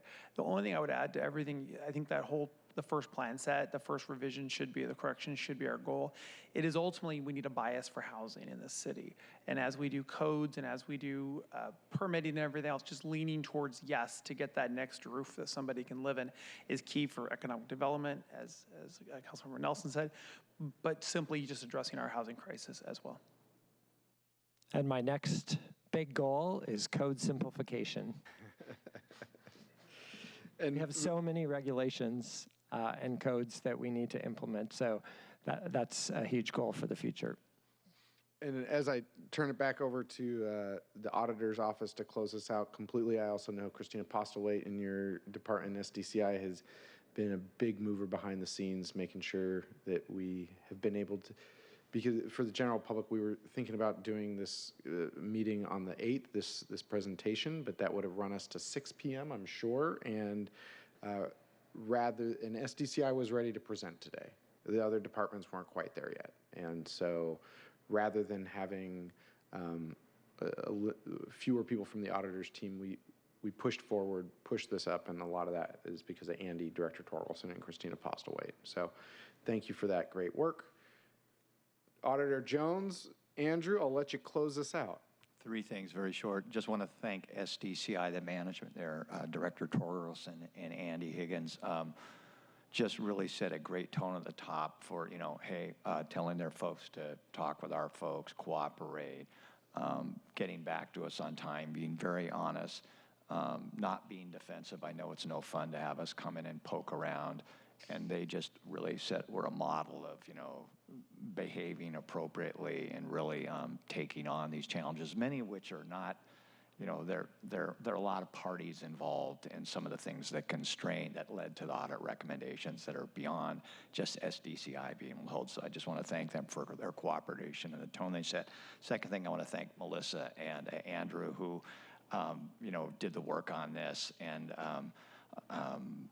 too bad they couldn't be here in person, but they didn't want to infect all of you with what they had. And then the last thing, I want to thank you, Councilmember Strauss. You're the one who requested this work, so it wouldn't have happened without your inquiry and your request. So thank you very much. Thank you. And I know that we'll have more opportunities to have Andrew and Melissa back with us in the future, as this is not the end of the conversation. Thank you all for joining us. We are going to now switch into the next topics. We have 2 more items on the agenda. I'm hoping that we can get them done in 15 minutes. Again, thank you everyone for joining us today. Clerk, if you could read the short title of our next agenda item about the master use permit extension into the record, please. Item 2, Council Bill 120674, master use permit expiration extension for briefing and discussion. Thank you. We're joined by Mike Podowski from Department of Construction and Inspections and Ketel Freeman from Council Central staff to discuss this item. Please, I'm not sure if Ketel's running the presentation or if Mike is. I'll just maybe say a few words to introduce the subject, and then Mike has a presentation that he can run through here. So today there's an initial briefing and discussion on Council Bill 12064674, which would extend the life of master use permits approved for issuance by March 1st, 2020 through December 31st, 2026, from 3 to 6 years. Normally master use permits expire after 3 years, but can be renewed for 2 more. So this would just provide a 6-year life for master use permits approved in that time period. Hang on, Ketel, do we have a PowerPoint presentation that's supposed to be running? Mike has one, and he's going to start it here in just a minute. Okay. I'm just going to give you guys a roadmap here. There's a memo from me that identifies some preliminary issues. In the interest of time, I won't go through that memo here today and just turn it over to Mike. I'll just note that there's a public hearing coming up on December 8th. If council members have any amendments that they want to the bill, please let me know as soon as possible, and I'll turn it over to Mike.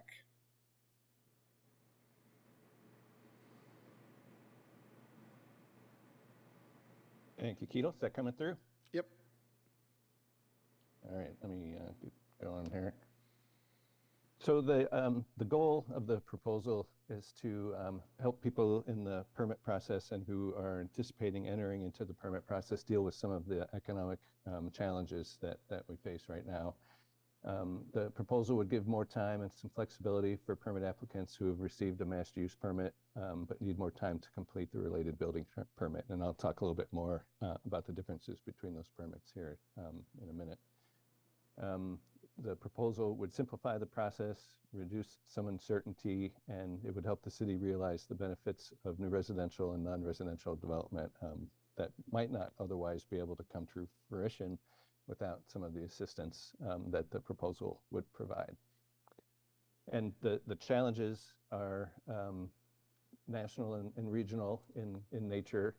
They pose challenges for new development projects high interest rates for loans, particularly construction loans, the cost of construction materials and labor, as well as a very uncertain market, in particular for office development. And here's the primer on the two types of permits we're talking about today. The master use permit, which you did actually talk a lot about in your previous presentation, but here I'll just say at a high level, it's a conceptual type of a permit. It approves the use or uses that would be contained in a development, gives you the general building appearance, and how the building or buildings would sit on the site. And then you would add a building permit to the master use permit that addresses very detailed construction details about the engineering, how the mechanical systems work, electrical, water service, and fire and life safety type of issues. The idea behind the proposal is to allow more time, in particular for people who have MUPs or are anticipating getting MUPs, to complete that process of having the very detailed and expensive building permit applications completed and approved so that they could start construction. So we have two slides that outline the basics of the proposal. This is the first one. It's done in words, and then the next one has a diagram on it. So we'll try two ways to lay out the basics of the proposal. So the overall lifespan for a master use permit currently in the code is 5 years, and what we're proposing to do is extend it to 6 years. And the way that one achieves 5 years currently is that there's a standard lifespan of 3 years for the permit, but before it would expire, permit applicants have the option of renewing it for an additional 2 years. So the 5 plus the 2, or the 3 plus the 2 gets you to 5. Whereas what we're proposing is just a straight up of 6 years. At that 3-year renewal point, currently under the rules, the master use permits have to be updated so that they would meet any changes to the codes that have taken place while they were in the review process there. And so the 6-year that we're proposing would not include that renewal step in it. So that's the simplification and the flexibility there. And just noting at the bottom of the slide that the renewal does not apply to the building permit. The fire and life safety and engineering standards always must be met.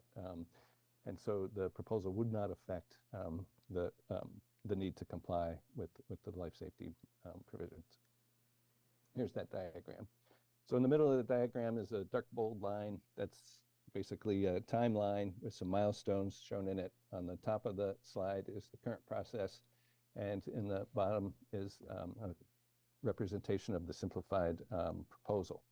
So starting with the current process on the timeline there, you see a capital letter A and a circle. The clock starts ticking on your master use permit's lifespan when the master use permit is issued. That counts for an appeal process that could occur after decision publication. So, once you reach the end of that process, the 3-year clock starts ticking, and then that's represented in the diagram till you reach the end of that 3-year expiration date, or the lifespan of the initial permit.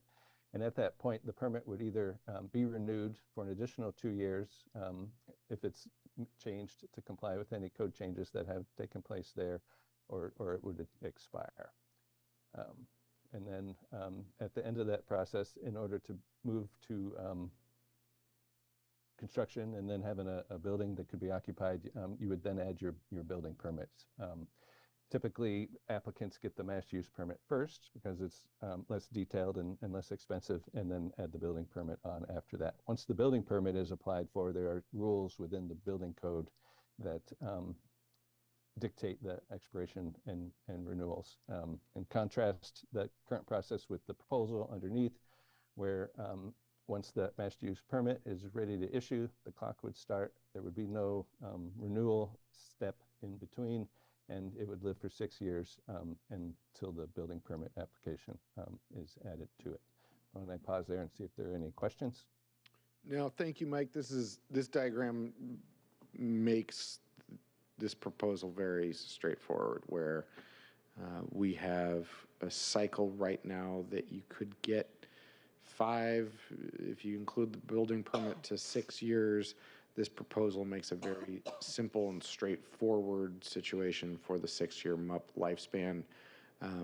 In interest of time, you don't need to answer this question now, but in committee next week, I'd love to hear more about how did we get to 6 years? Why not fewer years? Why not more? Why not more years? I know the answers, but I think that that's an important question to ask and answer at our next committee. Absolutely. Okay, in the interest of time, I'll keep going then. So a couple other details about the proposal. As you mentioned, there's the permit would have a 6-year lifespan. We're looking at making this apply to all master use permits that have reached that issuance milestone since March 1st of 2020. That's roughly 3 years back from now, which is, that initial 3-year lifespan of the master use permit. It also coincides with the declaration of the COVID emergency, which introduced its own challenges into the economy and the real estate market. And then the proposal would apply also to master use permits that are in the process now or that would reach this issuance milestone by the end of 2026.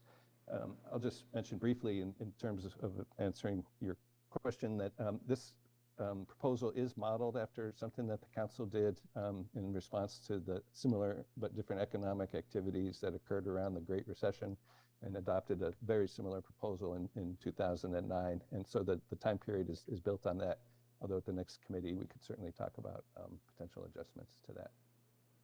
The proposal would apply automatically to projects that fit within that time period and meet the eligibility requirements. We did do an analysis, and we'll look at the number of projects and the locations of them in some upcoming slides here, but there were some 11 eligible projects that would be vested prior to the mandatory housing and affordability requirements. And so we're just noting here that would be one factor to consider in terms of going forward with this proposal. There might be some impacts to revenues, although we think that they are minor. And then at the bottom of the slide are just some various types of permits for which the state of Washington has expiration of renewal rules for them that are different, and so those are not part of the proposal. Thank you, Mike. Just before you move on to the next slide, I will note for the public, I'm considering an amendment to change the start date of proposals that this could apply to from March 1st to 6 months prior to March 1st of 2020. We know that at least in our office, we went home and did not return for quite some time on March 5th of 2020. And projects that were getting ready to have their MUPs issued in the months leading up to the pandemic also did not foresee that pandemic coming. So this is under consideration at this time. Okay, thank you. Okay. So this is just a breakdown of the permits that would be eligible in our analysis. On the right-hand side are the numbers. There's roughly 200 master use permits that have reached that decision issuance phase, and it's just broken out into 2 one-year periods, counting back from now. And then there are approximately 150 permits that are in the pipeline now that we would anticipate being able to be eligible for the longer lifespan. And then if council adopts the end date at the end of 2026, there could be some additional ones. The vast majority of the permits that would be eligible are for multifamily housing, apartments and condos. And then there are some row houses and townhouses that are the next largest piece of the pie, and then some office and hotel projects. The scale of the projects, this is focusing mainly on building scale. Most of the buildings that would be eligible are multifamily, and they're in the 6 to 9 story range. That's in the middle of the slide there. There's 67 of those. And then there are some that are high-rise towers that are most likely located downtown or in one of the urban center neighborhoods, and then some smaller scale projects. And this is just a map that shows the location of those projects that are eligible or potentially would be eligible under the proposal. And when I look at this, I see that the bulk of the projects are located in what we would call the center city area around downtown, as we would expect. And then the remaining ones are clustered around the neighborhood business districts that hug the arterials, as well as the multifamily zones that also are in those areas. And that's it. Thank you, Mike. This legislation is part of the Mayor's Downtown Activation Plan, the package of legislation with the intention of revitalizing Seattle's downtown core and more. We will have this legislation come back to the Land Use Committee on December 8th. I will motion to suspend the rules in order to have a public hearing and a vote on the same meeting, and then suspend the rules to send the bill to full council on December 12th, 2023 for full council consideration. Before we close, I just want to check with colleagues. Are there questions? I see Vice Chair Morales has a question. So Mike, you might need to pull your slides back up. Thank you. Well, I will apologize. I actually can't stay any longer, so I'm sorry we didn't get to this till just a few minutes ago. I do have questions, and I can follow up with Keatle about the issues that were raised in the central staff memo. So I will follow up on that offline, and I don't know if that will be require a conversation with you as well, Mike, but just so everybody's clear, I do want to follow up on some of the issues that were raised there. So thank you very much. Fantastic. I'll make myself available. Colleagues, any other questions? Councilmember Nelson. I will be not here on the 8th, just so you know. I rescheduled something that was supposed to be this week. Okay. Thanks. Fantastic.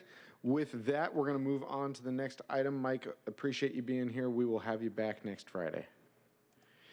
For the final item on the agenda today is a briefing and discussion on Council Bill 120675, which will change size of use limits for medical uses in the Maritime Manufacturing Logistics Zone. Clerk, will you please read the short title into the record? Item 3, Council Bill 120675, Industrial and Maritime Medical Uses Amendment for briefing and discussion.